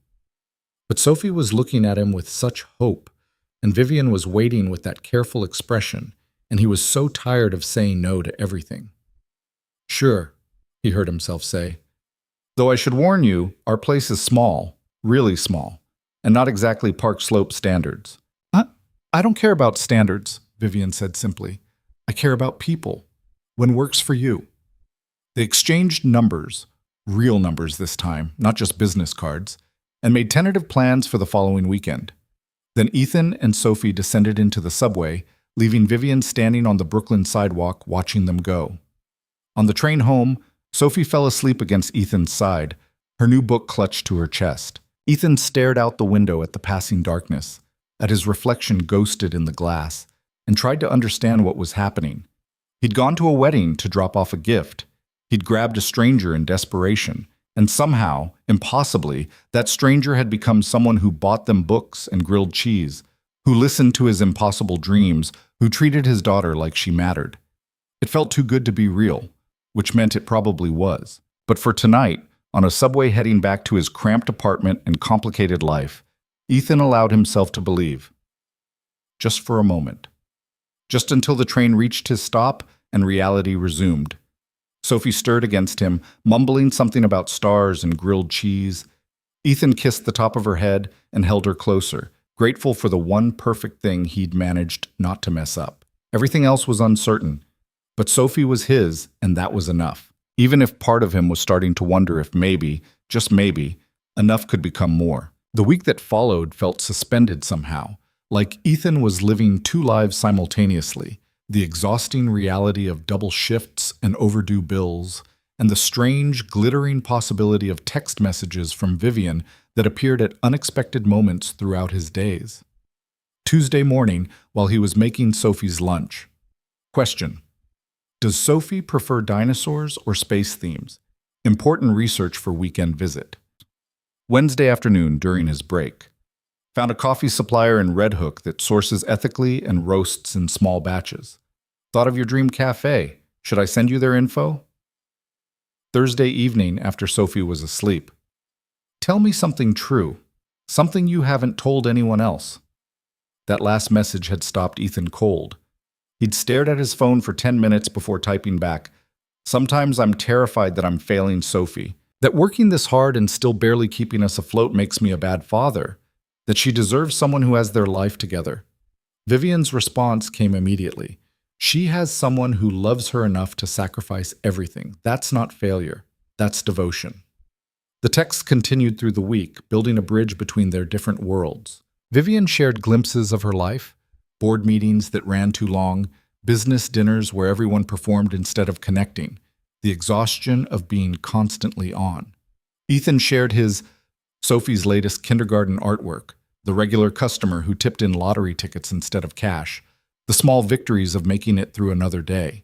By Friday evening, as Ethan cleaned the apartment in preparation for Vivian's visit, he realized something alarming. He was looking forward to seeing her with an intensity that felt dangerous. This wasn't casual friendship. This was something else, something that made his chest tight and his thoughts scattered. "Daddy, is the pretty lady really coming tomorrow?" Sophie asked for the 15th time, watching him scrub the kitchen counter with unusual thoroughness. "Yes, Bug, really coming." "Should we make cookies? Miss Rosa says cookies make everyone happy." "We don't have ingredients for cookies." "We could get some. Please, I want her to like us." Ethan stopped scrubbing, turned to face his daughter. "Sophie, she already likes us. You don't have to do anything special. But our apartment is small and old and the radiator makes weird noises. What if she thinks we're poor?" The word hit Ethan like a fist. "We are poor, Bug." Sophie's face crumpled slightly. "I know. Kayla at school said her mom said that people who live in buildings like ours are poor. Is that bad?" Ethan set down the sponge, crossed to where Sophie stood, and knelt so they were eye level. "Listen to me. Having less money doesn't make us less valuable. We have everything important. We have each other, we have books, we have a warm place to sleep. Some people have more money and less of what matters. Understand? But what if Vivian has lots of money and decides we're not good enough? Then she's not the person I thought she was. And we'll be fine, just like we've always been." Ethan tucked a strand of hair behind Sophie's ear. "But I don't think that's going to happen. I think she sees us for who we are, not what we have. Promise?" "I promise." Sophie seemed satisfied with this, returning to her coloring at the kitchen table. But Ethan remained kneeling on the worn linoleum, feeling the weight of his daughter's fears. Fears she shouldn't have to carry at 5 years old. Fears that were his fault for bringing them into a world where economic inequality was so stark that kindergartners noticed. He finished cleaning, made dinner, got Sophie ready for bed. And as he tucked her in, she grabbed his hand with sudden urgency. "Daddy, do you like Vivian? Like, really like her?" "I barely know her, Bug." "That's not what I asked." Ethan sighed. When had his daughter become so perceptive? "Yes, I like her. She's interesting and kind, and she treats you like you matter." "Do you think she likes you back?" "I don't know. Maybe. But it's complicated." "Because she has money and we don't?" "Because we live very different lives, and sometimes that matters more than liking someone." Sophie was quiet for a moment, processing. Then, "I think she likes you. She smiles different when she looks at you." "Different how?" "Like how you smile at me when you think I'm sleeping but I'm actually awake. Soft, like it's a secret smile." Ethan's throat tightened. "Go to sleep, Bug. You're imagining things." "I'm not. I'm 5 3/4. I notice everything." She closed her eyes, victorious, leaving Ethan to wonder if his daughter had seen something he'd been too afraid to acknowledge. Saturday arrived with autumn rain, the kind of steady downpour that turned Brooklyn streets into rivers and made Ethan's apartment feel even smaller than usual. He'd woken up early, done a final cleaning sweep, hidden the stack of overdue bills in a drawer, and tried to see his home through Vivian's eyes. What he saw wasn't encouraging. The furniture was mismatched thrift store finds. The walls needed painting. The kitchen was barely large enough for one person, let alone two. The whole place could probably fit in Vivian's penthouse bathroom. But it was clean, and it was warm, and it was theirs. That had to count for something. Vivian was supposed to arrive at 2. At 1:45, Sophie positioned herself by the window, watching the street with the vigilance of a palace guard. I see her, Sophie shrieked at 1:58. She's getting out of a car, a black car, and she has bags. Ethan's stomach flipped. He checked his reflection in the microwave door. His hair was a disaster. He'd forgotten to shave. His shirt had a coffee stain he'd somehow missed. Perfect. The buzzer rang. Sophie lunged for it, but Ethan beat her there. Hello? Hi, it's Vivian. I'm slightly early and very wet. Is that okay? Come up. 4th floor, apartment 4B. He buzzed her in, then turned to Sophie. Remember what we talked about? Let her get inside before you attack her with questions. I remember. I'm not a baby daddy. They waited by the door, listening to footsteps climbing stairs. Their building didn't have an elevator, another thing Ethan suddenly felt self-conscious about. Then a knock, and Ethan opened the door to find Vivian standing in the hallway, rain-soaked and smiling, holding several shopping bags. Hi, she said, slightly breathless from the stairs. I may have overprepared. She looked different without the polish of their previous meetings, hair damp and wavy from the rain, minimal makeup, jeans, and a simple sweater. More real, more accessible, more dangerous to Ethan's carefully maintained emotional distance. Come in, he managed. Sorry about the stairs, and the size, and everything. Vivian stepped inside and Ethan watched her take in his apartment. The cramped dimensions, the second-hand everything, the undeniable evidence of a life lived on the margins. He braced for the pity, the careful neutrality of someone trying not to show their judgment. Instead, Vivian smiled. This is lovely. It feels like a home. It's tiny, Ethan said. It's cozy. There's a difference. Vivian set down her bags, then noticed Sophie hovering nearby. Hello, Sophie. I brought you something. She pulled out a package wrapped in brown paper and twine. Simple, elegant, nothing ostentatious. Sophie took it with reverent care, looking to Ethan for permission. You can open it, Bug. Sophie tore into the wrapping to reveal a beautiful hardcover book, a gorgeously illustrated guide to constellations and space exploration. Clearly expensive, probably rare. This is amazing, Sophie breathed. Daddy, look. It has pictures of real galaxies. What do you say? Ethan prompted. Thank you. Thank you so much. Can we read it right now? Maybe let Vivian dry off first, Ethan suggested. Right, yes. I'll be over here. Sophie retreated to the couch, already absorbed in her new treasure.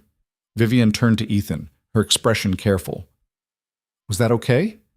I should have asked first. I didn't want to overstep.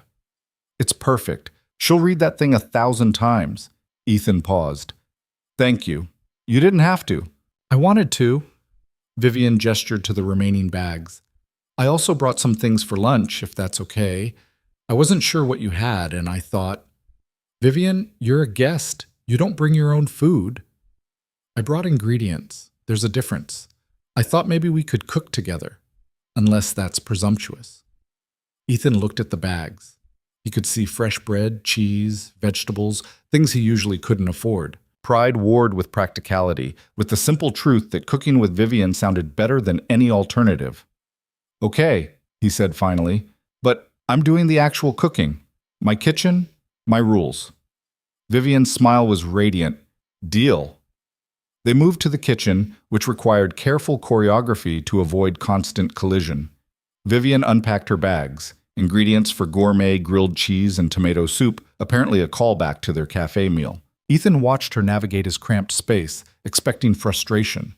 Instead, she seemed charmed by the inefficiency, laughing when they had to trade places to reach different cabinets. How do you function in here? She asked, not unkindly. Very carefully, and usually alone. It's like a puzzle. Every movement has to be deliberate. Welcome to poverty. Everything requires more effort for less result. Vivian stopped mid-motion, meeting his eyes. I'm not judging, Ethan. I promise. Everyone judges. They just don't always say it. Then let me be clear. I don't care that your apartment is small, or that your furniture is secondhand, or that you're making this work with almost nothing. What I care about is that you're making it work. That you've created a home for your daughter out of pure determination. That's not something to be ashamed of. The words settled into Ethan's chest. Not quite belief, but maybe the beginning of it. He returned to chopping vegetables and they fell into an easy rhythm. Vivian prepping, Ethan cooking, both of them moving around each other with increasing fluidity. "Can I ask you something?" Ethan said as he stirred the soup. "Always." "What do you actually do? For work? You keep dodging the question." Vivian was quiet for a moment, her hand stilling over the bread she was slicing. "I run a company. Well, several companies, technically. Investment, development, various industries." That's impressively vague. I'm being intentionally vague because the moment I tell you the specifics, things change. People change. They start seeing opportunities instead of friendship, networking instead of connection. I wouldn't do that. You say that now, but everyone does eventually. It's not even conscious. It's just what happens when money enters the equation. Ethan turned down the heat on the soup, faced her fully. "What's the name of your company?" Why? "Because I want to know who you are. The whole picture, not the edited version." Vivian set down the bread knife, her expression guarded. "Hayes Global. We have interests in tech, real estate, sustainable energy, about a dozen other sectors. We employ about 15,000 people worldwide. And before you ask, yes, I'm that Hayes, the one you've probably seen in business news." The 30-year-old CEO who took over when her father died and somehow hasn't run the empire into the ground yet. Ethan stared at her. Hayes Global. He'd heard of it. Everyone had. It was one of those companies that seemed to have fingers in everything, worth billions, influential enough to move markets. "You're a billionaire," he said flatly. "Technically, yes. On paper. Most of it's tied up in the company, in stocks and assets I can't touch without major financial implications. But yes, by any reasonable definition, I'm obscenely wealthy. And you didn't think to mention this before? When? At the wedding, when you were panicking about your ex? At the bookstore, when we were discussing poetry? Over grilled cheese, when your daughter was telling me about space?" Vivian's voice remained calm, but Ethan could hear the tension underneath. "At what point does that conversation go well, Ta? Hi, I'm Vivian. Nice to meet you. By the way, I'm worth several $billion. Hope that doesn't make things weird." "It makes things weird now." "Does it? Does it actually change anything about the conversations we've had? The time we've spent together?" Ethan wanted to say no.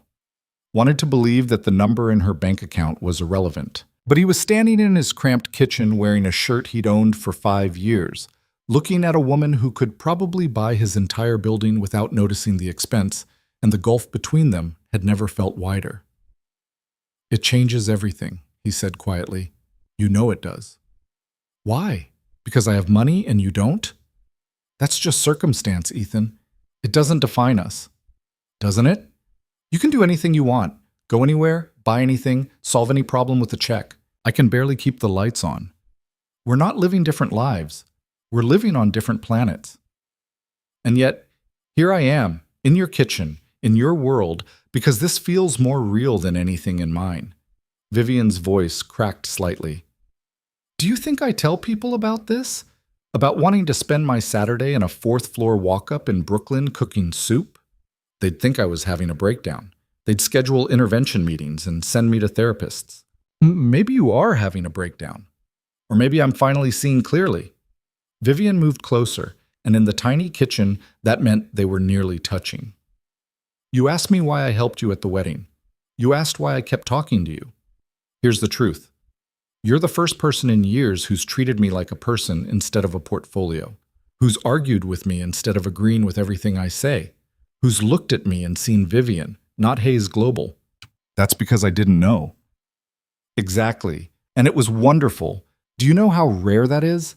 How exhausting it is to never know if people like you or like what you can do for them." Ethan understood what she was saying, could even sympathize. But the reality remained. She was a billionaire, and he was a barista who couldn't afford his daughter's winter coat. That gap wasn't bridged by good intentions.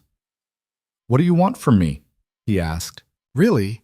Because I can't be your poverty tourist experience, your walk on the authentic side, your reminder of what real struggle looks like." The words came out harsher than he'd intended, but Vivian didn't flinch. Instead, she looked almost relieved, like he'd finally said something she'd been waiting to hear. "I want a friend," she said simply. "Someone who tells me the truth instead of what I want to hear. Someone whose company I enjoy without calculation or strategy." "Is that really so impossible?" "Daddy, Is the soup ready? Sophie's voice cut through the tension. Ethan and Vivian stepped apart. When had they gotten so close? And Ethan focused on the stove, on the practical task of finishing lunch. Almost, Bug. Set the table?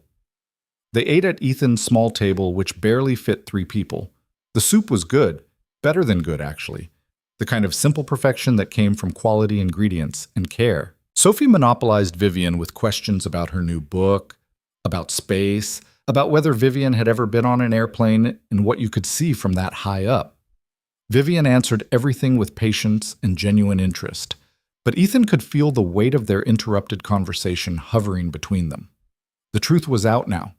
The fantasy that they might exist on equal footing had shattered against the reality of Hayes Global and everything it represented. After lunch, Sophie insisted on showing Vivian her room, barely big enough for a twin bed and small dresser, but decorated with drawings and craft projects and the fierce pride of ownership. Vivian admired everything, asked about every piece of art, treated Sophie's small space with the same respect she'd probably give a museum installation. "You have excellent taste," Vivian told Sophie seriously. "This purple color scheme is very sophisticated. Purple is the best color. It's the color of queens and magic." I couldn't agree more. They returned to the living room where rain continued to hammer against the windows. Sophie curled up on the couch with her new book, content to read while the adults talked. Ethan made coffee, regular coffee from the grocery store, not the artisanal stuff Vivian probably drank, and they sat at opposite ends of the couch, Sophie between them, a careful distance maintained. "I'm sorry," Vivian said quietly, her voice low enough that Sophie wouldn't hear over her reading. "For not telling you sooner. You're right that it changes things. I wanted a little more time before it had to." "I get it, I do. But Vivian, this can't work. Friendship, or whatever this is, the gap is too big." "Why? What about wealth makes friendship impossible?" "Because every time we do something, you'll pay. Every time I can't afford something, it'll be there between us. Every time you solve a problem with money that I'm drowning in, it'll highlight exactly how powerless I am. What if I don't solve things? What if I just exist alongside you? Can you do that? Can you watch me struggle and not try to fix it?" Vivian was quiet for a long moment. "I don't know," she admitted. "Probably not. My instinct is to solve, to provide, to make things better. It's how I'm wired. And my instinct is to refuse, to maintain independence, to not become someone's charity project. So we're at an impasse. Maybe," Vivian looked down at her coffee, "or maybe we figure out how to navigate it, together, like adults who care about each other enough to communicate through the complicated parts." "You make it sound simple." "It's not, but neither is anything worth having." Before Ethan could respond, his phone rang, a number he didn't recognize. He almost ignored it, but something made him answer. "Mr. Cole? This is Riverside Elementary. We've been trying to reach you about Sophie's enrollment for next year. We need to discuss some registration issues." Ethan's stomach dropped. "What kind of issues?" "Primarily financial. The school district has implemented new fees and your account shows several outstanding balances from this year. We'll need those resolved before we can guarantee Sophie's placement." "How much?"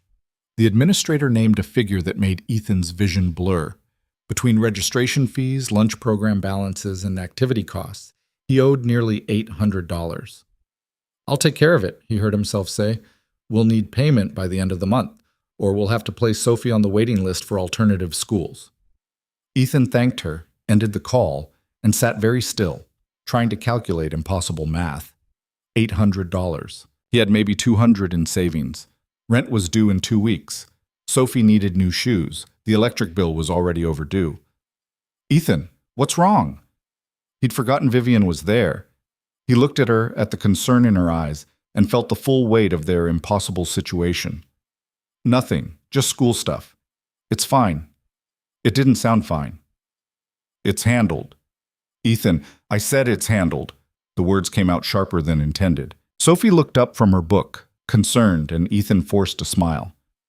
"Sorry, it's nothing, Bug. Just boring paperwork." But Vivian was watching him with those two perceptive eyes, and Ethan knew she'd heard enough to understand. Knew she was probably already calculating, already planning how she could solve this with a check that would mean nothing to her and everything to him.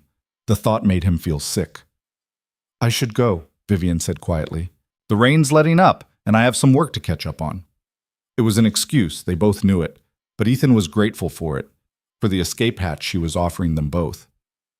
Thanks for coming, and for the book. Sophie loves it. I love being here. Vivian stood, gathering her things. She crouched down to Sophie's level.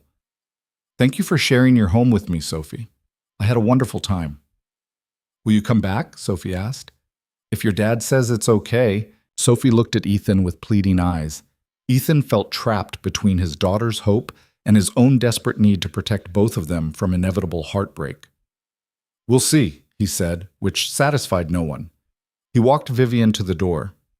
In the hallway, she turned to face him, and Ethan could see she wanted to say something about the phone call, about money, about the gulf between them. Don't, he said before she could speak. Whatever you're thinking, don't. You don't know what I'm thinking. I know that look. It's the same look Caroline had when she decided my life was too complicated. Except her version was abandonment, and yours is rescue. I don't know which is worse. I wasn't going to rescue you, Ethan.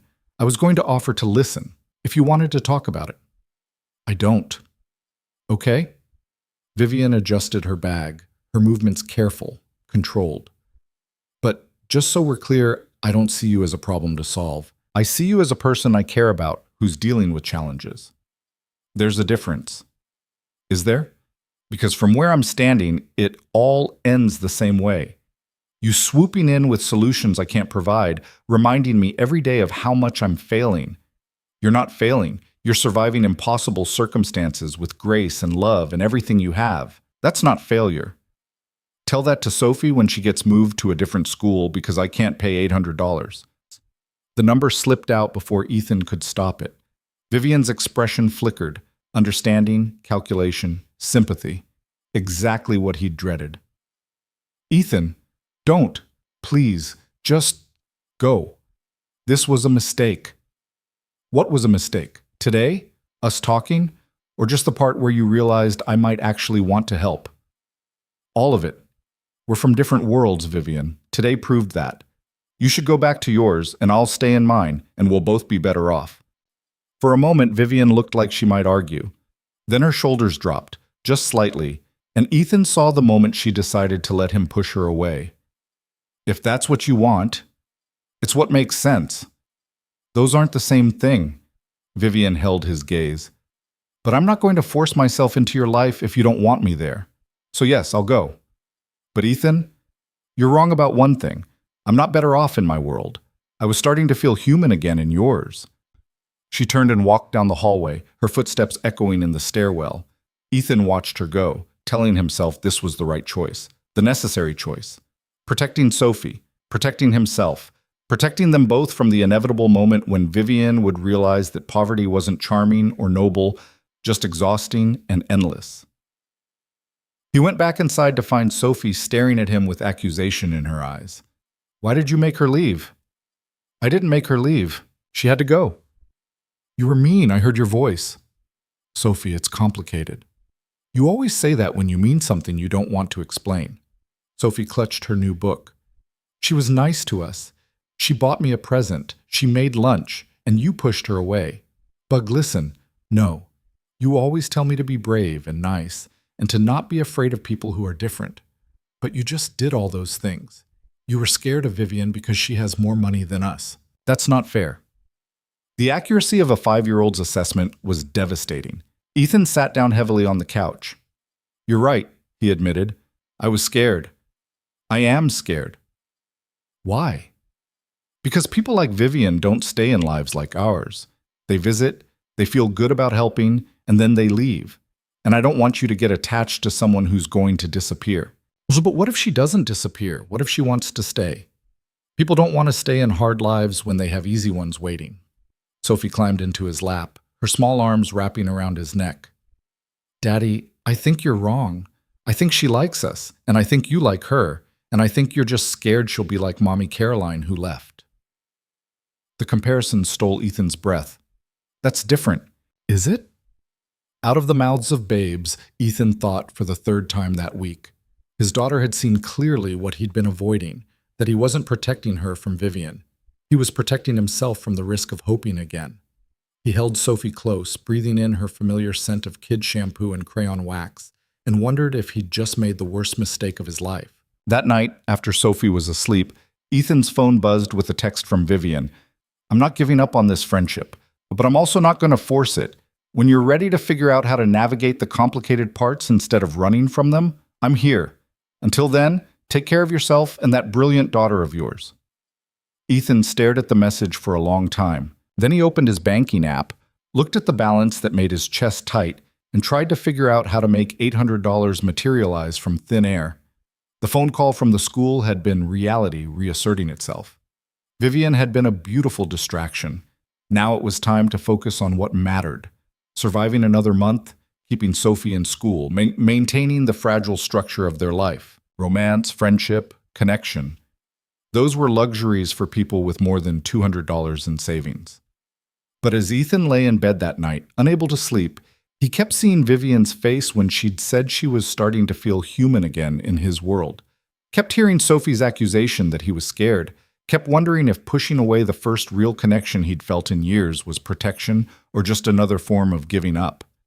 Outside, Brooklyn hummed with its endless night rhythm. Inside, Ethan stared at the ceiling and tried not to calculate how many things he'd have to sacrifice to make $800 appear. His phone sat on the nightstand, Vivian's message still glowing on the screen, one text away from saying yes to help he desperately needed and absolutely couldn't accept. The distance between need and pride had never felt so small or so impossible to cross. Ethan picked up extra shifts wherever he could find them. He worked the opening shift at the coffee shop, then covered someone's evening shift at a bar in Williamsburg, where the tips were better but the clientele was worse. He slept 4 hours a night and ran on caffeine and desperation, trying to bridge the gap between $200 and $800 before the end of the month. Sophie noticed. Of course she noticed. "Daddy, you look tired," she said on Tuesday morning as he made her breakfast with hands that shook slightly from exhaustion. "I'm fine, Bug." "That's what you always say when you're not fine." He'd created a perceptive monster. "Just working a lot. But it's okay. We're okay." Sophie didn't look convinced, but she ate her cereal without further argument. Mrs. S. Chen picked her up for school, a favor Ethan would have to repay somehow. And then he was alone in the quiet apartment trying to calculate if he could skip lunch for the rest of the month to save an extra $100. His phone sat on the counter, Vivian's unanswered message a constant wait. He'd typed and deleted responses a dozen times over the past few days. Everything felt either too cold or too needy, too final or too hopeful. The truth was, he missed her. Missed her texts, her questions.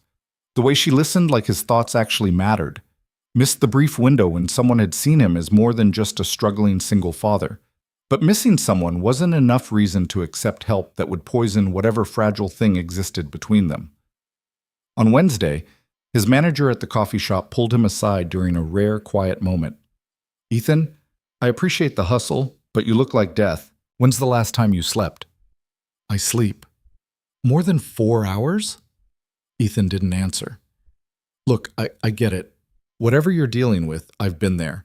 But you're going to burn out, and then you won't be able to work at all. Maybe ease up on the extra shifts." "Can't. I need the money."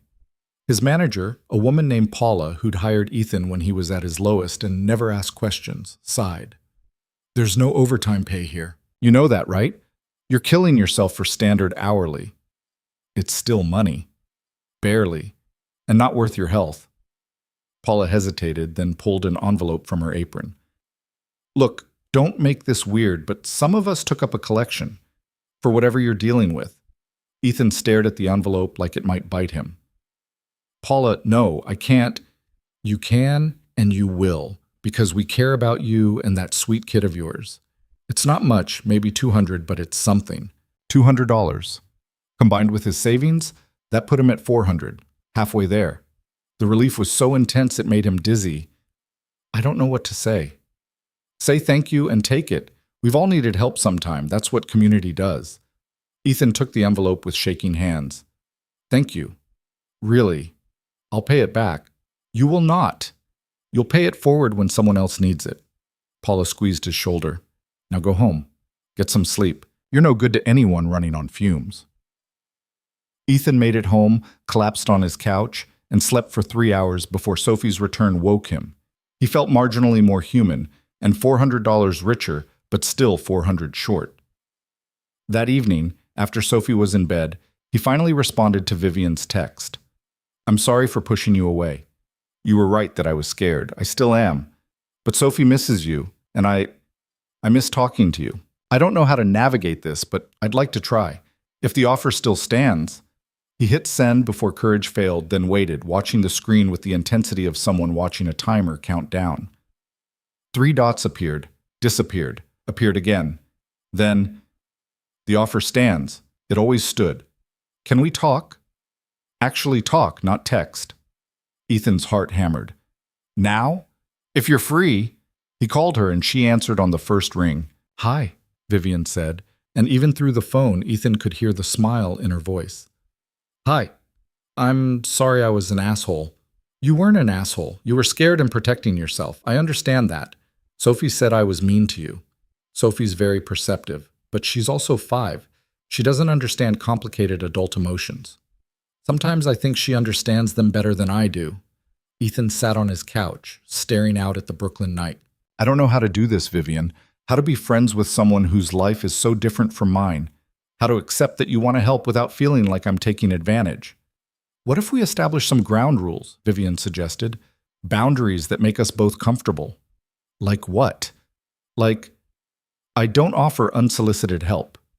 If I want to do something nice, I ask first, and you promise to actually tell me when something makes you uncomfortable instead of just pushing me away entirely." "That sounds reasonable. And maybe, and you can say no to this, but maybe we acknowledge that yes, I have more money than you, and yes, that creates an imbalance, but it doesn't have to define our entire relationship. We're still 2 people who enjoy each other's company. The money is just a variable, not the whole equation." Ethan was quiet, processing. "I can try. But Vivian, I need you to understand something. I can't be your charity project. I can't be the noble poor person you help so you feel better about wealth inequality. That's not friendship. That's something else." "I know. And that's not what I want. I want a friend who challenges me, who sees past the CEO title, who treats me like a person instead of a bank account. You're the only person who's done that in years." "Even now? Knowing what you know about my situation?" "Especially now, because you're still fighting, still refusing to compromise your integrity for an easier path. That's rare, Ethan. That matters." They talked for an hour, establishing boundaries and expectations, dancing around the bigger questions neither was ready to voice. When they finally hung up, Ethan felt lighter than he had in days. Not solved, but less alone. He still needed $400, but at least he had a friend again. The next morning brought an unexpected complication. Sophie woke up with a fever, flushed and miserable, complaining that her throat hurt.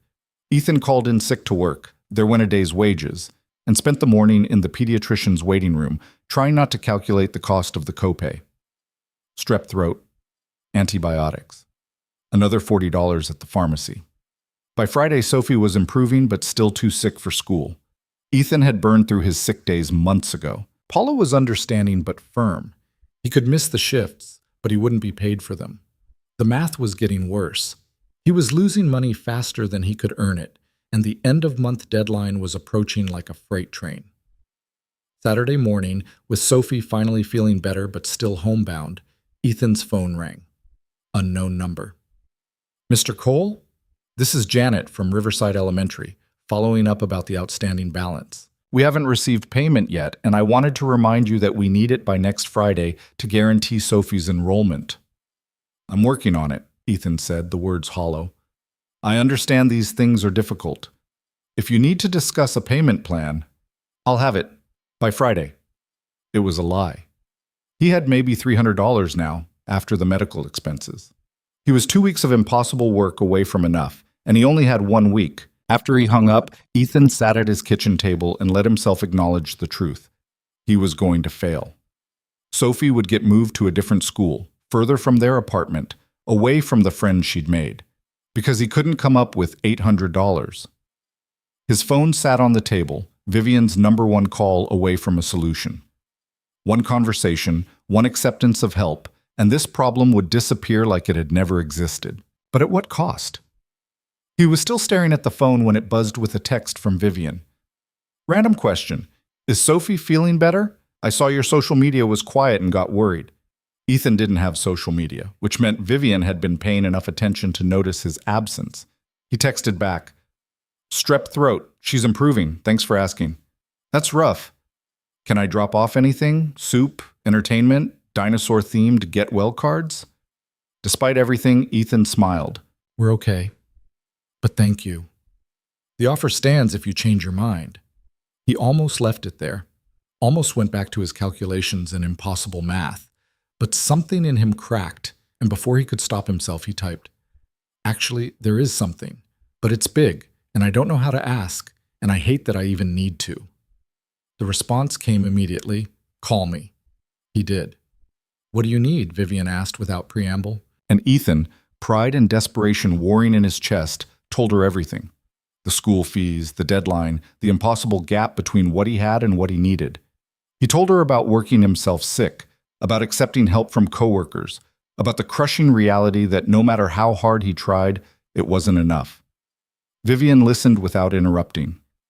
When he finished, the silence stretched long enough that Ethan wondered if he'd finally hit the limit of her patience. Then she said, "I'll transfer the money today." "Vivian, I can't just take... It's a loan. We'll draw up terms, set a payment schedule, make it official. You pay me back at whatever rate works for you. $10 a month if that's all you can manage.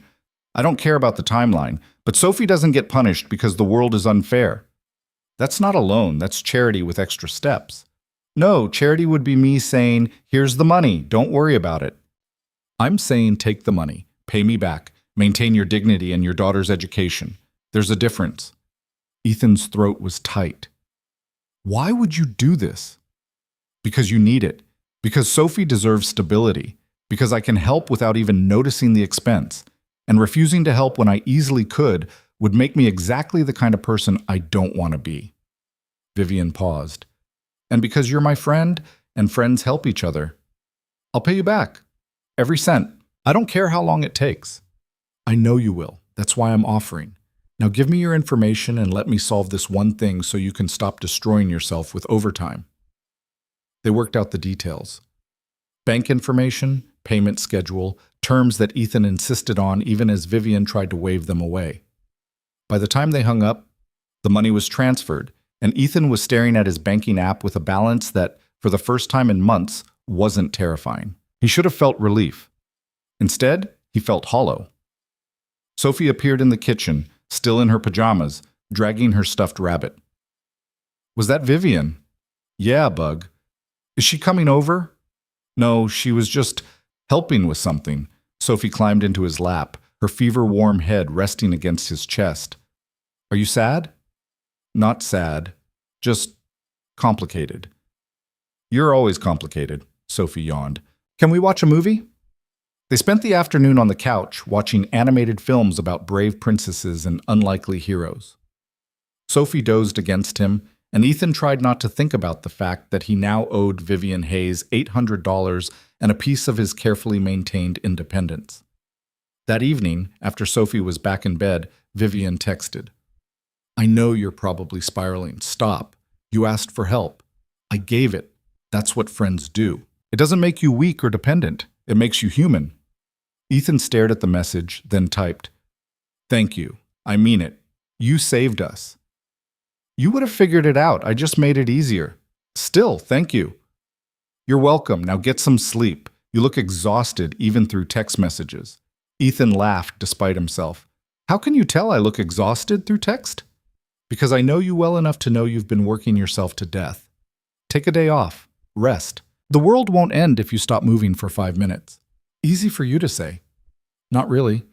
I'm terrible at resting, but I'm trying to get better. You should too." They texted back and forth for another hour, the conversation drifting from practical matters to poetry to the random observations that characterized their late-night exchanges. By the time Ethan finally said goodnight, the hollow feeling had faded, replaced by something warmer and more dangerous. Gratitude, yes, but also affection, connection, the beginning of something that felt too big to name. Sunday, Ethan paid the school fees. The relief was so intense it made him lightheaded. Sophie's enrollment was secure. One crisis averted. But the larger question remained, what now? He'd crossed a line by accepting Vivian's help. They'd established a dynamic that, no matter how official the loan terms, fundamentally changed their relationship. She'd saved him. He owed her. That debt would color everything moving forward. On Monday, back at work, Paula pulled him aside again. "You look better. Less like a zombie." "I feel better. The crisis is handled." "Good. I'm glad." Paula hesitated. "Can I give you some advice you didn't ask for?" "Sure." "Whatever help you got, whoever helped you, let them. Don't poison it with pride or guilt. Just accept that sometimes we need each other, and that's okay." "You make it sound simple." "It is simple. We just make it complicated because we're afraid that needing people makes us weak. But it doesn't. It makes us human." Ethan thought about Vivian saying almost the exact same thing. Maybe they were both right. Maybe he was the one making this harder than it needed to be. That afternoon during his break, he texted Vivian, "Can we meet? I want to talk properly. Not about money or problems, just talk." Her response, "Yes, when?" "This week?" You pick the time and place. "Wednesday evening? There's an art museum in Manhattan doing a late-night opening. Quiet, beautiful, good for talking. I'll need to arrange childcare. Bring Sophie. The museum has a kids program on Wednesday nights. She can do art activities while we talk." Ethan hesitated, then agreed. Wednesday, the art museum. A real conversation about whatever this was becoming. He spent the next 2 days oscillating between anticipation and dread. What did he want from this conversation? What was he even hoping for? Wednesday arrived. Mrs. Chen agreed to pick Sophie up after the museum program. Ethan dressed in his least worn nice clothes and tried to convince himself this wasn't a date, just two friends meeting at a museum. The Metropolitan Museum of Art was magnificent and overwhelming, all marble and high ceilings and centuries of human creativity compressed into one building. Sophie's eyes went wide as they entered, and Ethan felt suddenly inadequate. He should have brought her here before, should have exposed her to more than their small corner of Brooklyn. Vivian was waiting near the information desk, and when she saw them, her face lit up in a way that made Ethan's chest tight. "Sophie, you're feeling better." Sophie ran to her. When had that happened, that easy affection, and launched into a detailed explanation of her illness and recovery. Vivian listened with complete attention, then led them to the children's program area where other kids were already engaged in various art projects. "They're doing self-portraits today," Vivian explained to Sophie. "You get to paint how you see yourself. Sound fun?" "Very fun. Can I, Daddy?" "Of course, Bug." They got Sophie settled with paints and paper, supervised by enthusiastic museum educators. And then Vivian led Ethan into the main galleries. The museum was quieter than usual, the late evening hour filtering out the daytime crowds. They wandered through rooms of paintings and sculptures, and for a while, neither spoke, just existed together in the presence of beauty. Finally, in a gallery of impressionist paintings, Vivian stopped in front of a Monet water lilies piece. "I come here sometimes," she said quietly, "when I need to remember that beauty exists, that not everything is acquisition and strategy and winning." "It's stunning," Ethan agreed. "It's also completely impractical. Monet painted these when he was going blind, capturing a world he could barely see anymore. There's something profound in that, creating beauty not despite limitation but through it." Ethan looked at her profile, at the way the gallery lights caught in her hair. "Is this about me? The metaphor?" "Maybe. Or maybe it's about both of us." Vivian turned to face him. "You create beauty, a home, a childhood, a life for Sophie, with almost nothing. I have everything and create mostly spreadsheets. There's a lesson somewhere in there about what actually matters." "You create more than spreadsheets." "Do I?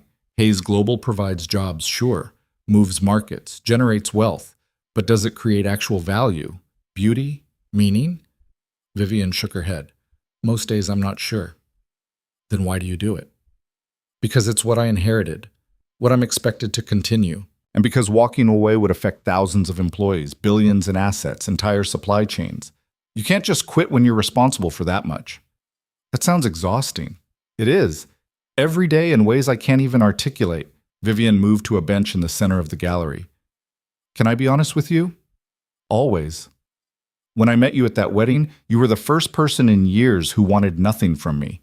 You didn't know who I was, what I could do for you. You just needed a moment of kindness from a stranger. And then you left. You actually left. Do you know how rare that is? I figured you'd want your evening back. Everyone wants something from me, Ethan. Access, investment, connections, favor. Everyone except you. Even now, after I gave you that loan, you're not leveraging it. You're not asking for more. You're actually planning to pay me back. Of course I am. Most people wouldn't. They'd see it as an opening, a way in, but not you. You see it as a debt to honor. Ethan sat beside her on the bench. Around them, water lilies bloomed in endless painted variations. Where's this going, Vivian? I don't know, she admitted. I just know that being around you makes me feel more like myself than I have in years. Like I can be Vivian instead of Hayes Global. Like my value isn't tied to my portfolio. You know I can't give you anything, right? I'm broke, exhausted, barely keeping my life together. I'm not a good investment by any metric. Good thing I'm not looking for an investment then. What are you looking for? Vivian turned to face him fully, and in the soft gallery lighting, her expression was open in a way he'd never seen. Someone real, someone who sees me, someone who challenges me to be better instead of just agreeing with everything I say because they want something. That's a lot of pressure on a friendship. Is that what this is? Friendship? The question hung between them, heavy with implications neither had voiced until now. Ethan's heart hammered against his ribs. I don't know, he said honestly. I don't know what this is or what it could be. All I know is that I think about you constantly, that your texts make my day better, that seeing you with Sophie makes me imagine impossible futures. But Vivian, I don't have anything to offer. You deserve someone who can match you, who can take you to galas and charity events and whatever billionaires do. Not a barista who owes you money. What if I don't want galas and charity events?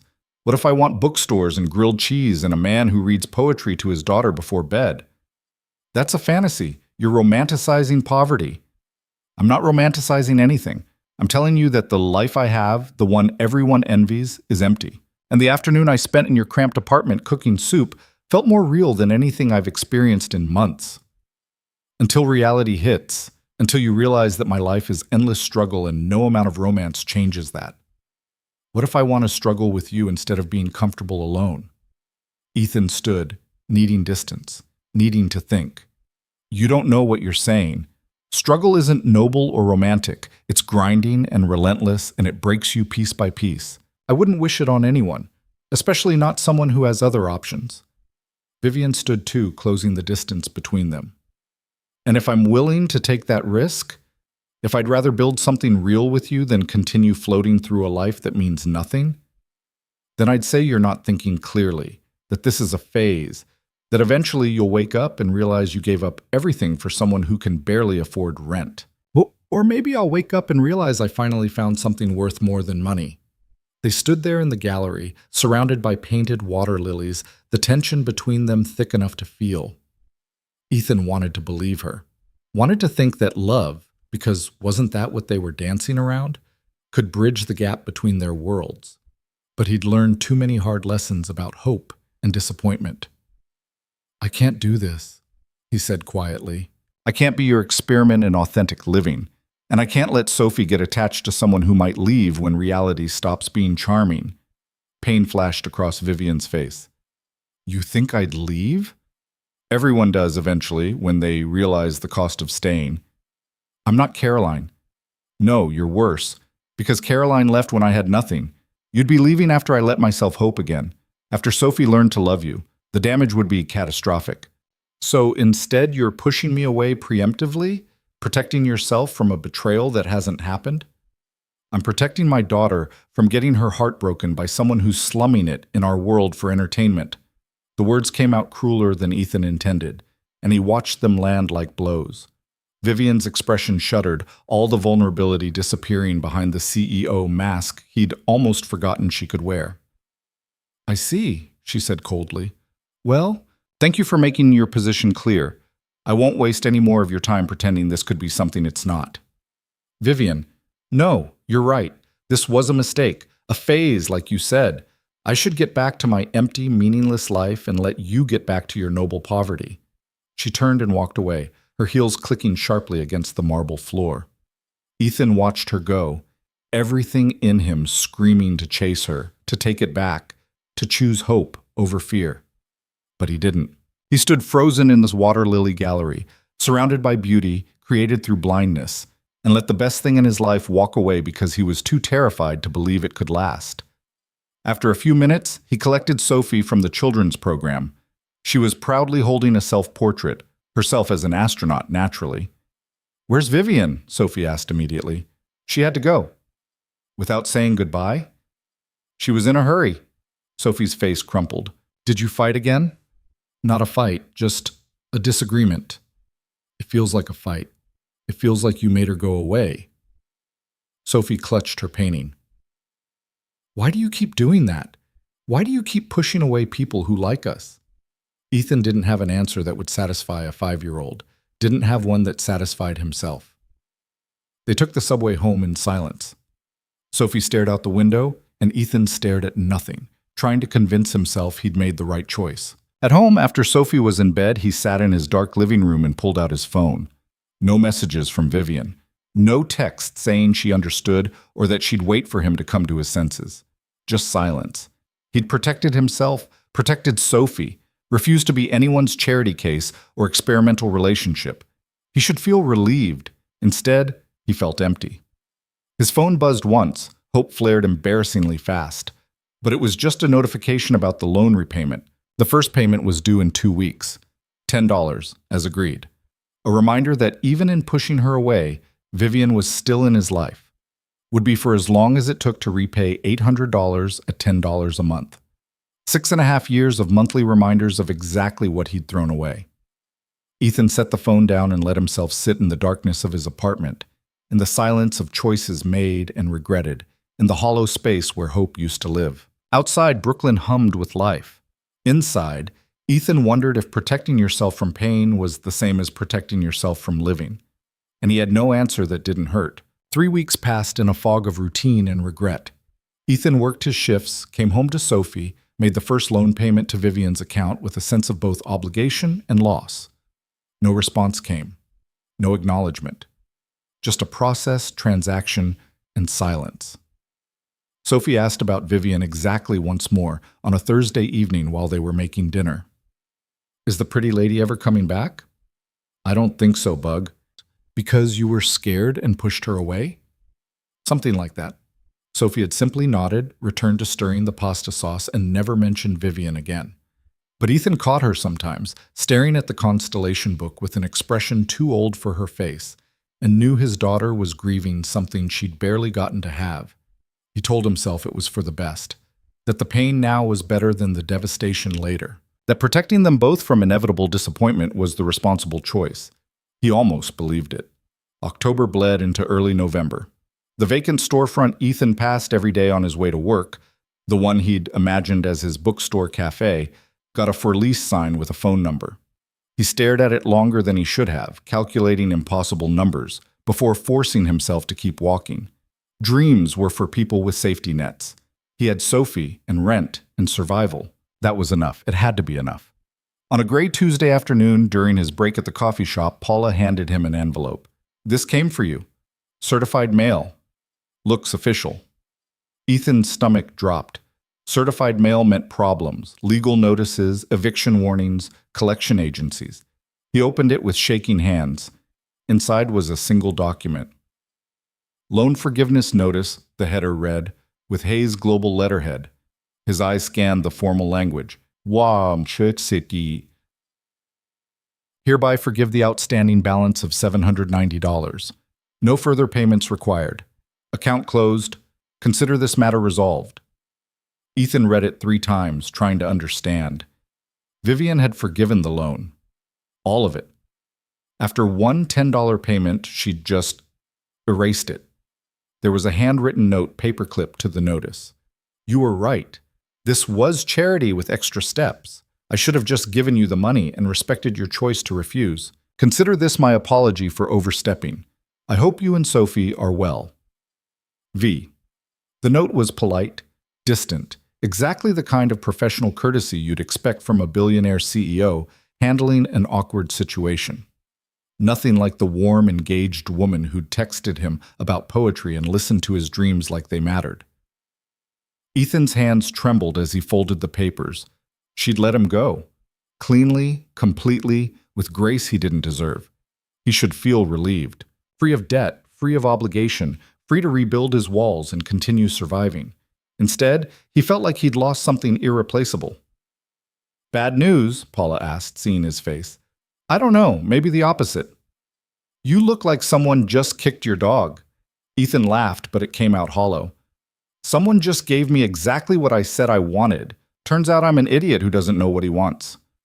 Welcome to being human. Paula poured him a coffee. Want to talk about it? So Ethan told her. About Vivian, the wedding, the impossible connection, the fear that had made him push away the first real chance at happiness he'd had in years. He told her about Sophie's accusations, about the loan and the forgiveness, about feeling like he'd made the worst mistake of his life but not knowing how to fix it. Paula listened with the patience of someone who'd heard plenty of stories, then delivered her verdict. You're an idiot. I know. No, I mean a genuine, certified idiot.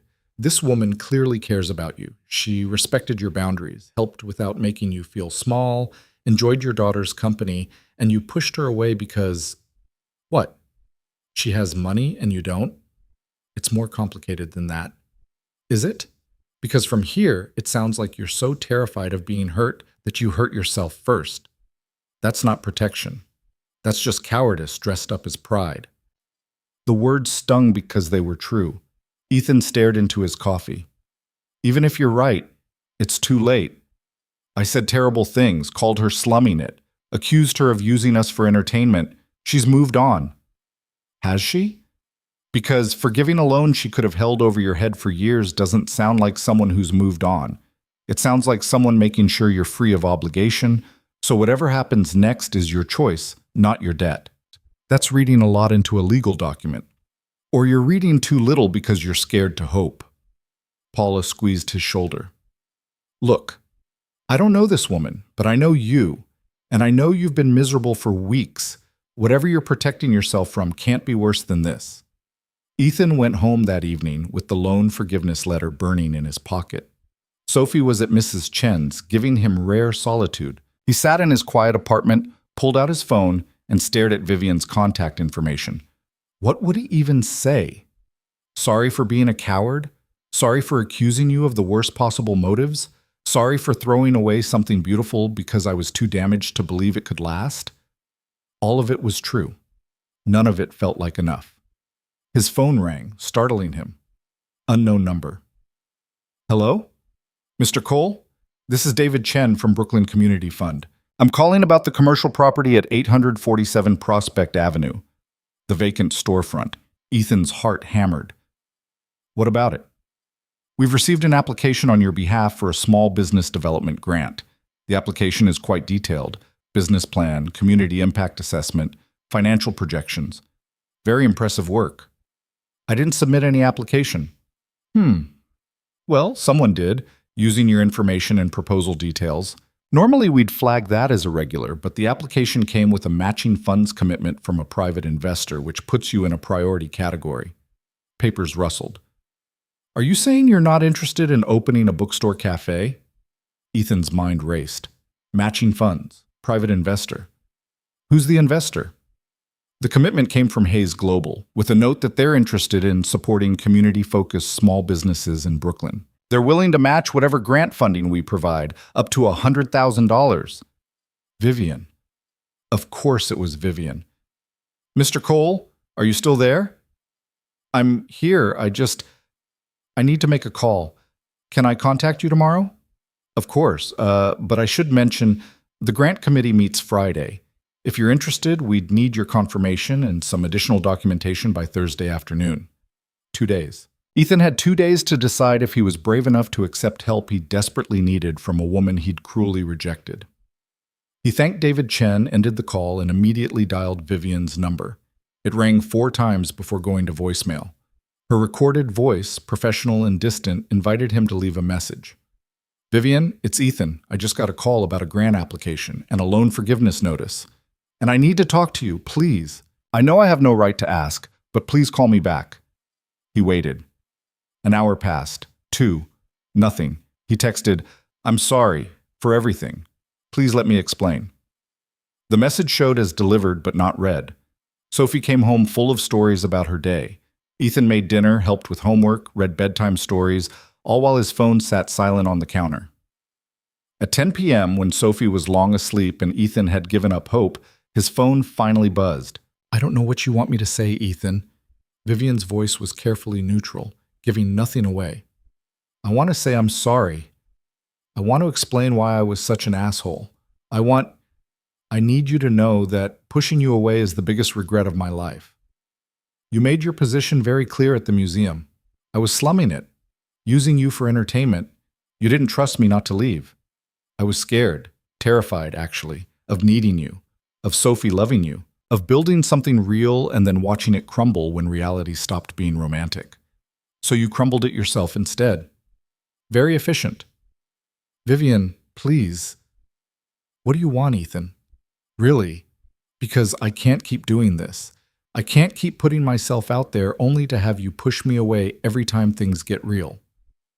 I want to stop being scared. I want to believe that someone like you could want someone like me for reasons that don't involve pity or charity or curiosity about how the other half lives. And the grant application, the matching funds? I didn't ask for it. I know. I submitted it. After our fight, I was angry and hurt, but I couldn't stop thinking about your dream, about the bookstore cafe you described with such detail and passion. And I thought, you're too proud to accept direct help, but maybe you'd accept a grant, a legitimate business opportunity with strings attached and expectations and accountability. That's still helping me. It's investing in a good idea. There's a difference. The grant committee doesn't care who I am. They care about community impact and business viability. Your proposal is strong enough to stand on its own. I just made sure it got seen. Ethan was quiet, processing. Why? After what I said, why would you do that? Because I meant what I said at the museum about wanting to build something real with you. And even if you don't want that, even if you never talk to me again, you still deserve to have your dream. Sophie deserves to grow up with a father who's thriving, not just surviving. I don't deserve your kindness. Probably not, but you have it anyway. That's what love means. Giving someone what they need even when they're too stubborn to accept it. The word hung between them. Love. She'd said it casually, like it was obvious, like it was a fact they'd both acknowledged. Vivian, don't. Don't say something you don't mean or make promises you can't keep. Just answer one question. Do you want the bookstore? Setting aside everything else, setting aside me and us and all the complicated feelings, do you want your dream? Yes, more than anything except Sophie. Then take the grant, work with the committee, build your business. Succeed or fail on your own merits. The matching funds come with no strings attached. If you never want to see me again, that's fine, but don't throw away your dream because you're afraid of accepting help. And if I do want to see you again, Vivian's breath caught audibly. Then you know where to find me. But Ethan, if you reach out, it has to be because you're ready. Really ready. Not because you feel obligated or guilty or like you owe me. I need you to be sure. How do I become sure? That's not a question I can answer for you. You figure out what you're afraid of and decide if that fear is worth losing what we could have. She paused. I should go. Good luck with the grant committee. I mean that. Vivian, wait. But she'd already hung up. Ethan stared at his phone at the ended call and felt the weight of choice pressing down on him. He could take the grant and ignore Vivian, build his business, give Sophie stability, prove he could succeed without needing anyone. Or he could take the grant and fight for Vivian, risk everything he'd been protecting, trust that maybe, impossibly, love could bridge the gap between their worlds, the safe choice versus the brave one. He thought about what Paula had said, about cowardice dressed as pride, about being so afraid of hurt that you hurt yourself first. He thought about Sophie asking why he kept pushing away people who liked them. He He thought about Vivian standing in that museum gallery, asking what if she'd rather build something real with him than continue floating through a life that meant nothing. And he thought about himself. 32 years old, exhausted, barely surviving, but still dreaming about bookstores and poetry and futures where his daughter could breathe easier. What was he so afraid of? The answer came with uncomfortable clarity. He was afraid that needing someone made him weak, that accepting help meant admitting failure, that loving someone with more meant highlighting everything he lacked. But that was pride talking, fear talking, the voice that said struggle alone was nobler than building together. What if that voice was wrong? Ethan opened his laptop and pulled up the business plan he'd worked on in stolen moments over the years. He read through it with new eyes, seeing not fantasy but possibility. With grant funding and matching investment, he could actually do this. Actually create the space he'd imagined. And if he succeeded, if he built something real and sustainable on his own terms, maybe then he'd be brave enough to build something with Vivian too. Thursday morning, Ethan called David Chen and confirmed his interest. He spent the day gathering documentation, refining projections, preparing for the grant committee meeting. Paula gave him the afternoon off, and Mrs. Chen agreed to keep Sophie late. At the meeting, Ethan presented his vision to 5 strangers who held his future in their hands. He talked about community, about the kind of space Brooklyn needed, about coffee and books and belonging. He showed them his numbers, his timeline, his passion. And when they asked about the Hayes Global Matching Funds, he was honest. I know Vivian Hayes personally. She believes in this project, but the business stands on its own merits. With or without matching funds, I'm committed to making this work. The committee deliberated for 30 minutes that felt like hours. Then David Chen emerged with a smile. Congratulations, Mr. Cole. The grant is yours. $50,000 in funding, matched by Hayes Global for a total of $100,000 in startup capital. Welcome to Brooklyn's small business community. Ethan's knees went weak. $100,000. Enough to lease the storefront, renovate, stock inventory, cover operating expenses for the first year. Enough to actually, finally, impossibly, make his dream real.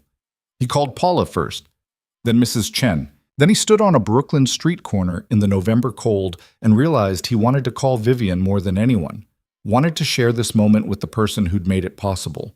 But he'd burned that bridge. She told him to reach out only when he was sure, and he wasn't sure of anything except that he'd hurt her badly and words wouldn't fix it. He needed to show her, needed to prove he could be brave, could accept help without letting it poison him, could build something worth sharing. Friday morning, Ethan signed the lease on 847 Prospect Avenue. The space was perfect. Large windows, good bones, enough square footage for shelves and a cafe counter, and the reading nooks he'd imagined. It needed work, needed vision, needed about 6 months of intensive renovation. He had funding. He had a plan. What he needed now was courage. That evening, after Sophie was asleep, Ethan sat down and wrote a letter. Not a text, not an email, but an actual letter on paper with a pen, the way people used to communicate when words mattered enough to take time. Dear Vivian, he wrote, I don't know if you'll read this. I don't know if I've destroyed any chance we had, but I need to try to explain, even if it's too late. You were right about me being afraid, terrified actually. My whole adult life has been about survival, keeping Sophie fed, keeping us housed, keeping the crushing weight of poverty from breaking us completely. I learned to need no one because needing people meant vulnerability, and vulnerability meant risk I couldn't afford. Then you appeared. Beautiful, brilliant, generous you, and you didn't fit into any box I understood. You had everything I lacked but wanted nothing I could offer. You helped without making me feel small. You saw me, actually saw me, in ways I'd forgotten were possible. And I panicked, because if I let myself need you, if I let Sophie love you, if I built my life around the possibility of you being in it and then you left, the devastation would be complete. Better to push you away first, I thought. Better to control the hurt than risk the annihilation. But I was wrong. The hurt came anyway. Worse than if I'd been brave enough to try. I got the grant. I'm opening the bookstore cafe. And every step of making this dream real, I think about how you made it possible. Not just with money, but with belief. You listened to my impossible dreams and treated them like plans worth pursuing. You saw potential where I only saw fantasy. I don't know what you want from me now. I don't know if forgiveness is possible or if I've used up all my chances. But I need you to know. I'm working on being brave, on accepting that needing people doesn't make me weak, on believing that maybe, impossibly, someone like you could choose someone like me for real reasons that last. If you're willing to give me another chance, I promise to stop running, to stay and fight for this, to be the kind of partner you deserve instead of the scared man who pushed you away. If not, I understand. But thank you for seeing me, for believing in me, for showing me what I was too afraid to reach for. With more love than I knew how to acknowledge, Ethan. He sealed the letter, addressed it to Hayes Global Headquarters, and mailed it Saturday morning before fear could make him reconsider. Then he threw himself into work. The bookstore needed everything: permits, contractors, equipment, inventory. Ethan spent every spare moment planning, designing, calling vendors. Sophie helped pick paint colors and furniture, treating the project like the adventure it was. "Can we have a purple wall?" she asked. "For the kids section." "Absolutely. Queens and magic, right?" "Right!" Weeks passed. The storefront slowly transformed from empty shell to something that looked like a real business. Ethan hired a contractor Paula recommended, bought equipment from restaurant supply stores, and started building shelves from reclaimed wood. Every decision was careful, intentional, stretching the budget as far as it would go. He heard nothing from Vivian. No response to his letter, no acknowledgement of his gratitude. Just silence. He told himself it was fine. He'd said his piece. The rest was up to her. But every time the door chimed at the coffee shop, every time his phone buzzed, his heart jumped with hope he couldn't quite suppress. December arrived with early snow. The bookstore was scheduled to open in January. Ambitious, maybe impossible, but Ethan had become fluent in impossible. Sophie made decorations for the kids' corner, drawing pictures of astronauts and dinosaurs and brave princesses who didn't need rescuing. 2 weeks before Christmas, Ethan was at the storefront installing the last of the shelving when his phone rang. Unknown number again. "Hello? Mr. Cole? This is Rebecca Martinez from the New York Community Business Journal. We're doing a feature on grant recipients who are revitalizing Brooklyn neighborhoods. Would you be interested in an interview?" Press coverage. That could help with the opening, drive awareness, attract customers. "Sure. When? Could we come by tomorrow? Get some photos of the space? Talk about your vision?" They scheduled for Tuesday afternoon. Ethan spent Monday night cleaning, organizing, making sure everything looked intentional rather than chaotic. Tuesday arrived cold and bright. The journalist, Rebecca, was sharp and enthusiastic, asking smart questions about community impact and business sustainability. The photographer captured the space beautifully: the purple kids' corner, the mismatched comfortable chairs, the coffee bar Ethan had assembled from salvaged materials. "This is really special," Rebecca said as they wrapped up. "There's something authentic here. Places like this are rare." "That's the goal: authentic, real, a place where people can breathe." "Can I ask about the Hayes Global funding?" "That's an unusual partnership for them. They typically invest in tech startups, not small bookstores." Ethan chose his words carefully. Vivian Hayes saw potential in the community impact. She's invested in making Brooklyn better. I'm grateful for the support. "Are you too?" There are rumors about Hayes being seen in Brooklyn, which is unusual for her. "Any comment on whether this is more than a business relationship?" Ethan's chest tightened. "No comment. The business stands on its own merits." Rebecca accepted this gracefully, thanked him for his time, and left. The article would run Friday, she said. Good timing for the New Year opening. That evening, as Ethan was locking up the storefront, a town car pulled up to the curb. His heart stopped. Vivian emerged, bundled in a coat that probably cost more than his entire renovation budget, looking uncertain in a way he'd never seen. "Hi," she said. "Hi." Ethan's voice came out rough. "What are you doing here?" "I got your letter. 3 weeks ago, actually. I've read it maybe 100 times. And? And I didn't know how to respond. You hurt me, Ethan, badly. Accusing me of using you, of slumming it. That cut deeper than you probably realize." "I know. I'm sorry." "I was scared and I lashed out and—" "Let me finish." Vivian stepped closer. You hurt me, but I also understood why. Because I'm scared too. Terrified that I'm going to mess this up, that I'll solve with money what should be solved with presence, that I'll make you feel small when all I want is to make you feel seen. You do make me feel seen. Do I? Because the man who wrote me that letter sounds like he still thinks he's not enough. Like he's preparing for me to realize he's not worth the trouble. Ethan had no defense against the truth. Maybe I am. Then let me be very clear. Vivian closed the distance between them, and in the glow of the streetlights, her eyes were fierce. You are worth the trouble. You're worth the complexity and the challenge and the fear. You're worth fighting for, Ethan Cole.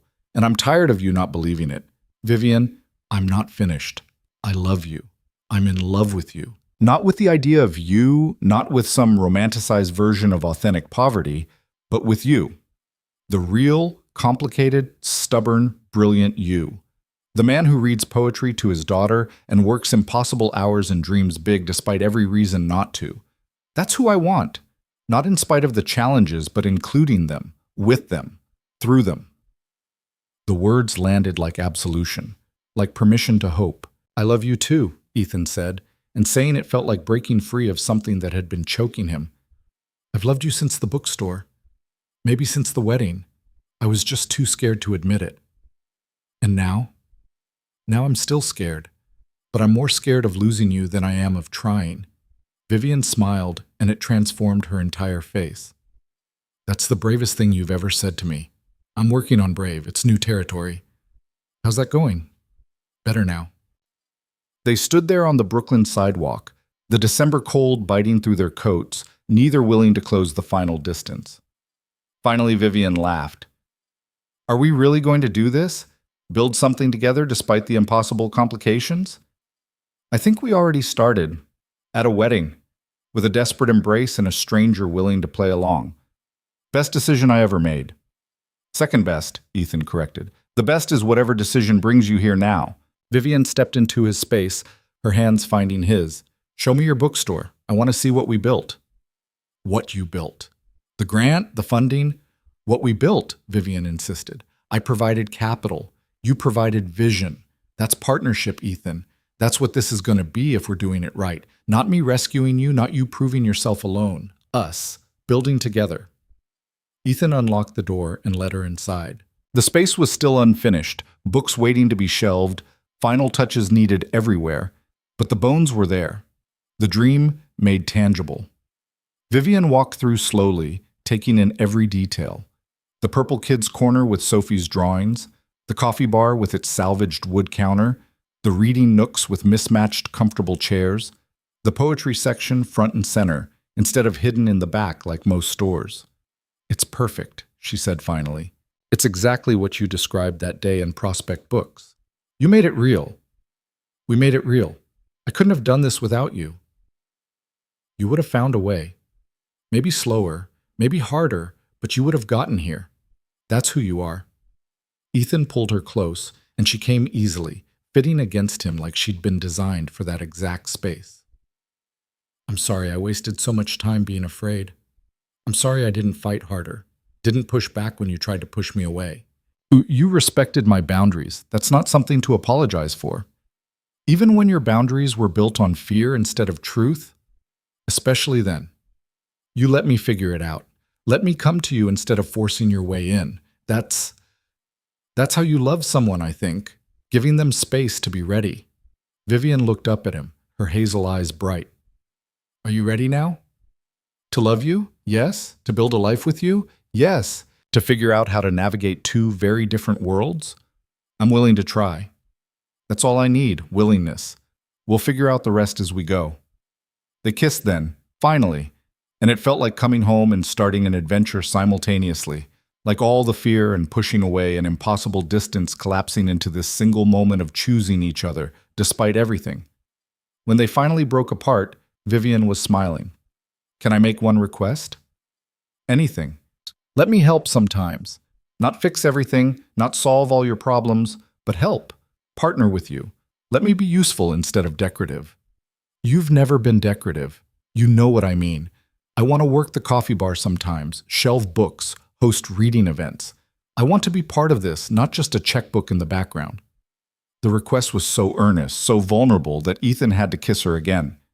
Yes, absolutely yes. I want this to be ours, not mine. I want Sophie to see what partnership looks like. I want… What? I want you in my life. Really in it. Messy mornings and dinner negotiations and boring logistics, not just the romantic moments. Good. Because I want all of it. The poetry and the bills, the dreams and the daily grind, everything.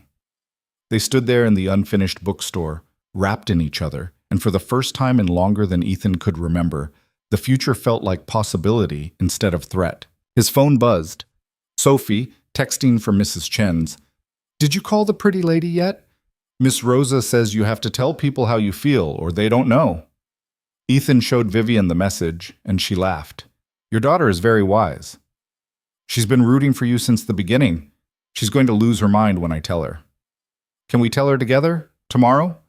I could come for breakfast if that's okay. Nothing fancy, just family breakfast. Family. The word settled over Ethan like a blessing. She'd love that. Fair warning, though, she's going to ask when we're getting married. And what will you say? That we're taking things one step at a time, building slowly, making sure we get it right.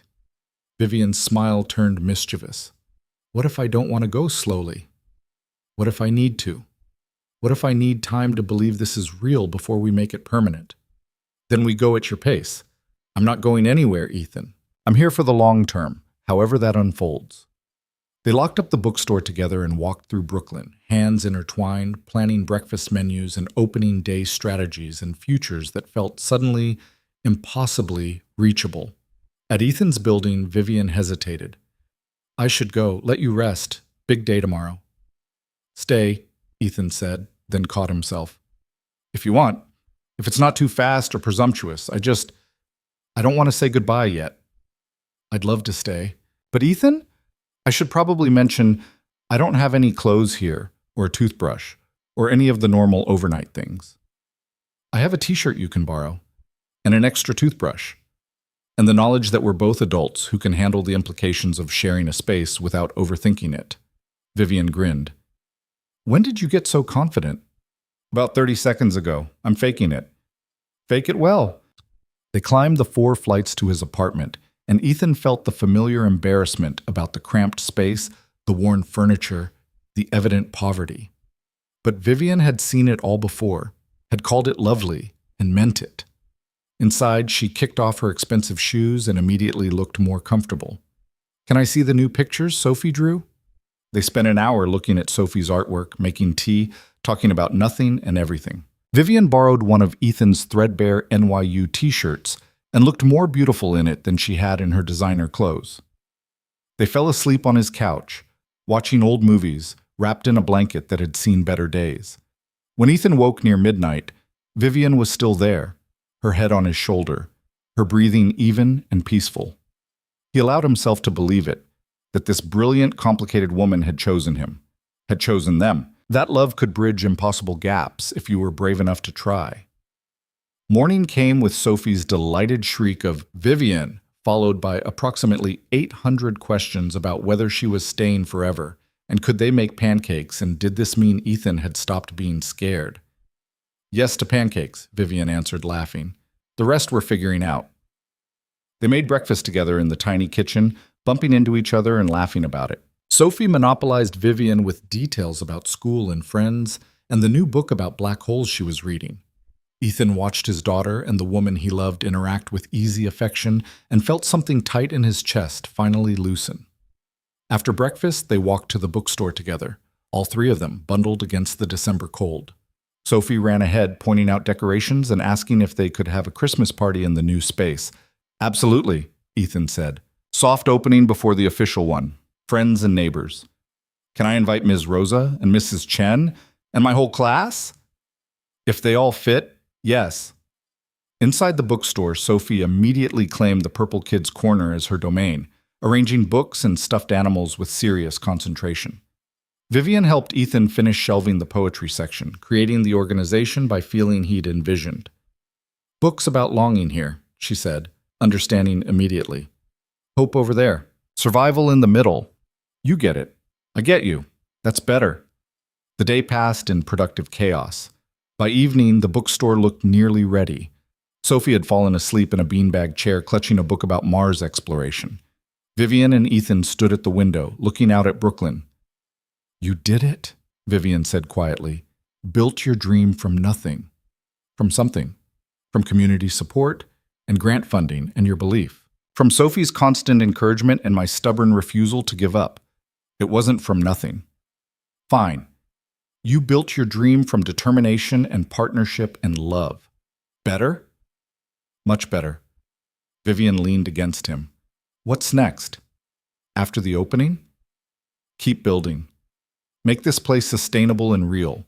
Be the kind of father Sophie deserves. Love you in all the messy, complicated, beautiful ways I'm learning.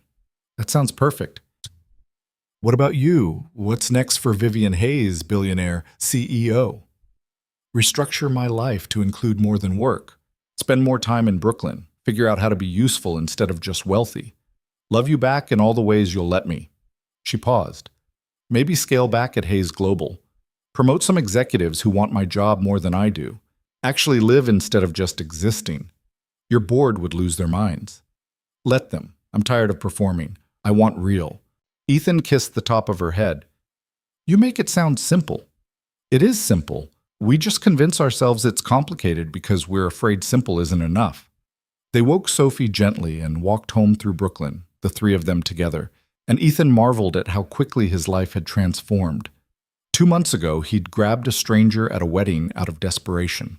Now that stranger was his partner, his love, the person building a future with him that looked nothing like what he'd imagined and everything like what he needed. The bookstore cafe opened in early January to a crowd that filled the space beyond capacity. Sophie cut the ribbon wearing her astronaut t-shirt and a crown made of construction paper. Vivian worked the coffee bar with surprising competence, charming customers, and remembering orders. Ethan watched it all unfold, the dream made real, and felt gratitude so intense it was almost overwhelming. Paula came. Mrs. Chen came. Sophie's entire kindergarten class came. People from the neighborhood Ethan had never met came and stayed, buying books and coffee, filling the comfortable chairs, making the space feel lived in and loved from day one. That evening, after the crowds dispersed and Sophie had fallen asleep in the kids' corner, Ethan and Vivian cleaned up together. We did it, Vivian said, surveying the successfully chaotic space. Your first day was perfect. Our first day, Ethan corrected. This is ours now, remember? Our first day then, the first of many. Ethan pulled her close, right there in the middle of his bookstore cafe, surrounded by poetry and possibility. Thank you for believing in this. In me. In us. Thank you for letting me. For being brave enough to try. I'm still scared sometimes, Ethan admitted. Me too. But we're scared together. That's better than alone. They stood there, holding each other in the space they'd built, and Ethan thought about trajectory. About how one desperate decision at a wedding had led here to this life he couldn't have imagined. About how fear and courage were often the same thing, separated only by choice. 6 months later, on a warm July evening, Ethan proposed to Vivian in the bookstore during a poetry reading. Sophie was his co-conspirator, presenting the ring in a box wrapped in purple paper. Vivian said yes while crying and laughing simultaneously, and the small audience of customers applauded like they'd been waiting for this moment too. They married in October, exactly 1 year after the wedding where they'd met. Small ceremony, just family and close friends, in the bookstore surrounded by books about love and courage and choosing each other despite impossible odds. Sophie was the flower girl and took her job with absolute seriousness. Vivian moved into Ethan's apartment initially, refused to make him and Sophie relocate, insisted on experiencing his world rather than forcing him into hers. Eventually, they found a place between their two worlds, close enough to Brooklyn that the bookstore was walkable, big enough that Sophie could have her own room and Vivian could have a home office. The bookstore thrived, became a neighborhood fixture, the kind of place where people proposed and broke up and found solace in difficult times. Vivian worked there 3 days a week, had restructured Hayes Global to require less of her constant attention. Ethan hired staff, expanded the cafe menu, started hosting writing workshops and community events. Sophie grew up surrounded by books and coffee and love that looked nothing like fairy tales and everything like real life. She never forgot the night her father wrapped his arms around a stranger and changed all their lives. Sometimes when customers asked how the bookstore started, she'd tell them, "My daddy was brave enough to ask for help, and Vivian was kind enough to say yes, and then they both kept choosing each other. That's the whole story." It was, Ethan thought, the truest summary possible. Two people from different worlds learning to build one together. Not despite their differences, but through them. Not erasing the struggles, but facing them as partners. 5 years after that desperate embrace at a Manhattan wedding, Ethan stood in his bookstore on a quiet Tuesday afternoon. Sophie doing homework in the kids' corner, Vivian laughing with a customer about poetry recommendations. His dream was real. His family was whole. His life was no longer about just surviving, but actually living. He'd learned that accepting help wasn't weakness, that love didn't diminish independence, but strengthened it, that the bravest thing you could do was let someone see all of you, the struggles and dreams and fears, and trust them to stay anyway. The bookstore cat, they'd acquired one within the first month because apparently all good bookstores needed cats, wound between his legs, purring. Outside, Brooklyn hummed with its endless energy. Inside, Ethan's world was exactly the size it needed to be. Sophie looked up from her homework. "Daddy, can we have pasta for dinner?" "Absolutely, Bug. Can Vivian make her special sauce?" "I heard that," Vivian called from across the store. "And yes, I can make my special sauce, but you're helping with the garlic bread." Sophie grinned. "Deal." This was it, Ethan thought, the life he'd been too afraid to imagine. Built from one moment of desperate courage, sustained by continuous choice, made real by love that refused to be limited by circumstance. His phone buzzed. A loan payment notification. He'd insisted on repaying the original $800 despite Vivian forgiving it, and she'd accepted the gesture with grace. $10 a month, transferred like clockwork, a reminder that he honored his debts and his word. Vivian appeared beside him, reading over his shoulder. "You know I'd rather you save that money." "I know, but it matters to me. Finishing what I started." "Then it matters to me too." She kissed his cheek. "Though technically, at this rate, you'll be paying me $10 a month for the next 3 years. That's a very long courtship." "We're already married." "Semantics." Vivian's eyes sparkled. "Besides, I like the monthly reminder that you chose me, that we chose each other." "Every day," Ethan agreed. "Every single day." As the afternoon light slanted through the bookstore windows, touching the spines of countless stories, Ethan wrapped his arms around his wife, once a stranger, always a miracle, and felt the same gratitude that had defined every moment since he'd been brave enough to ask for help and she'd been generous enough to say yes. Their story wasn't a fairy tale. It was better. It was real. And it was theirs.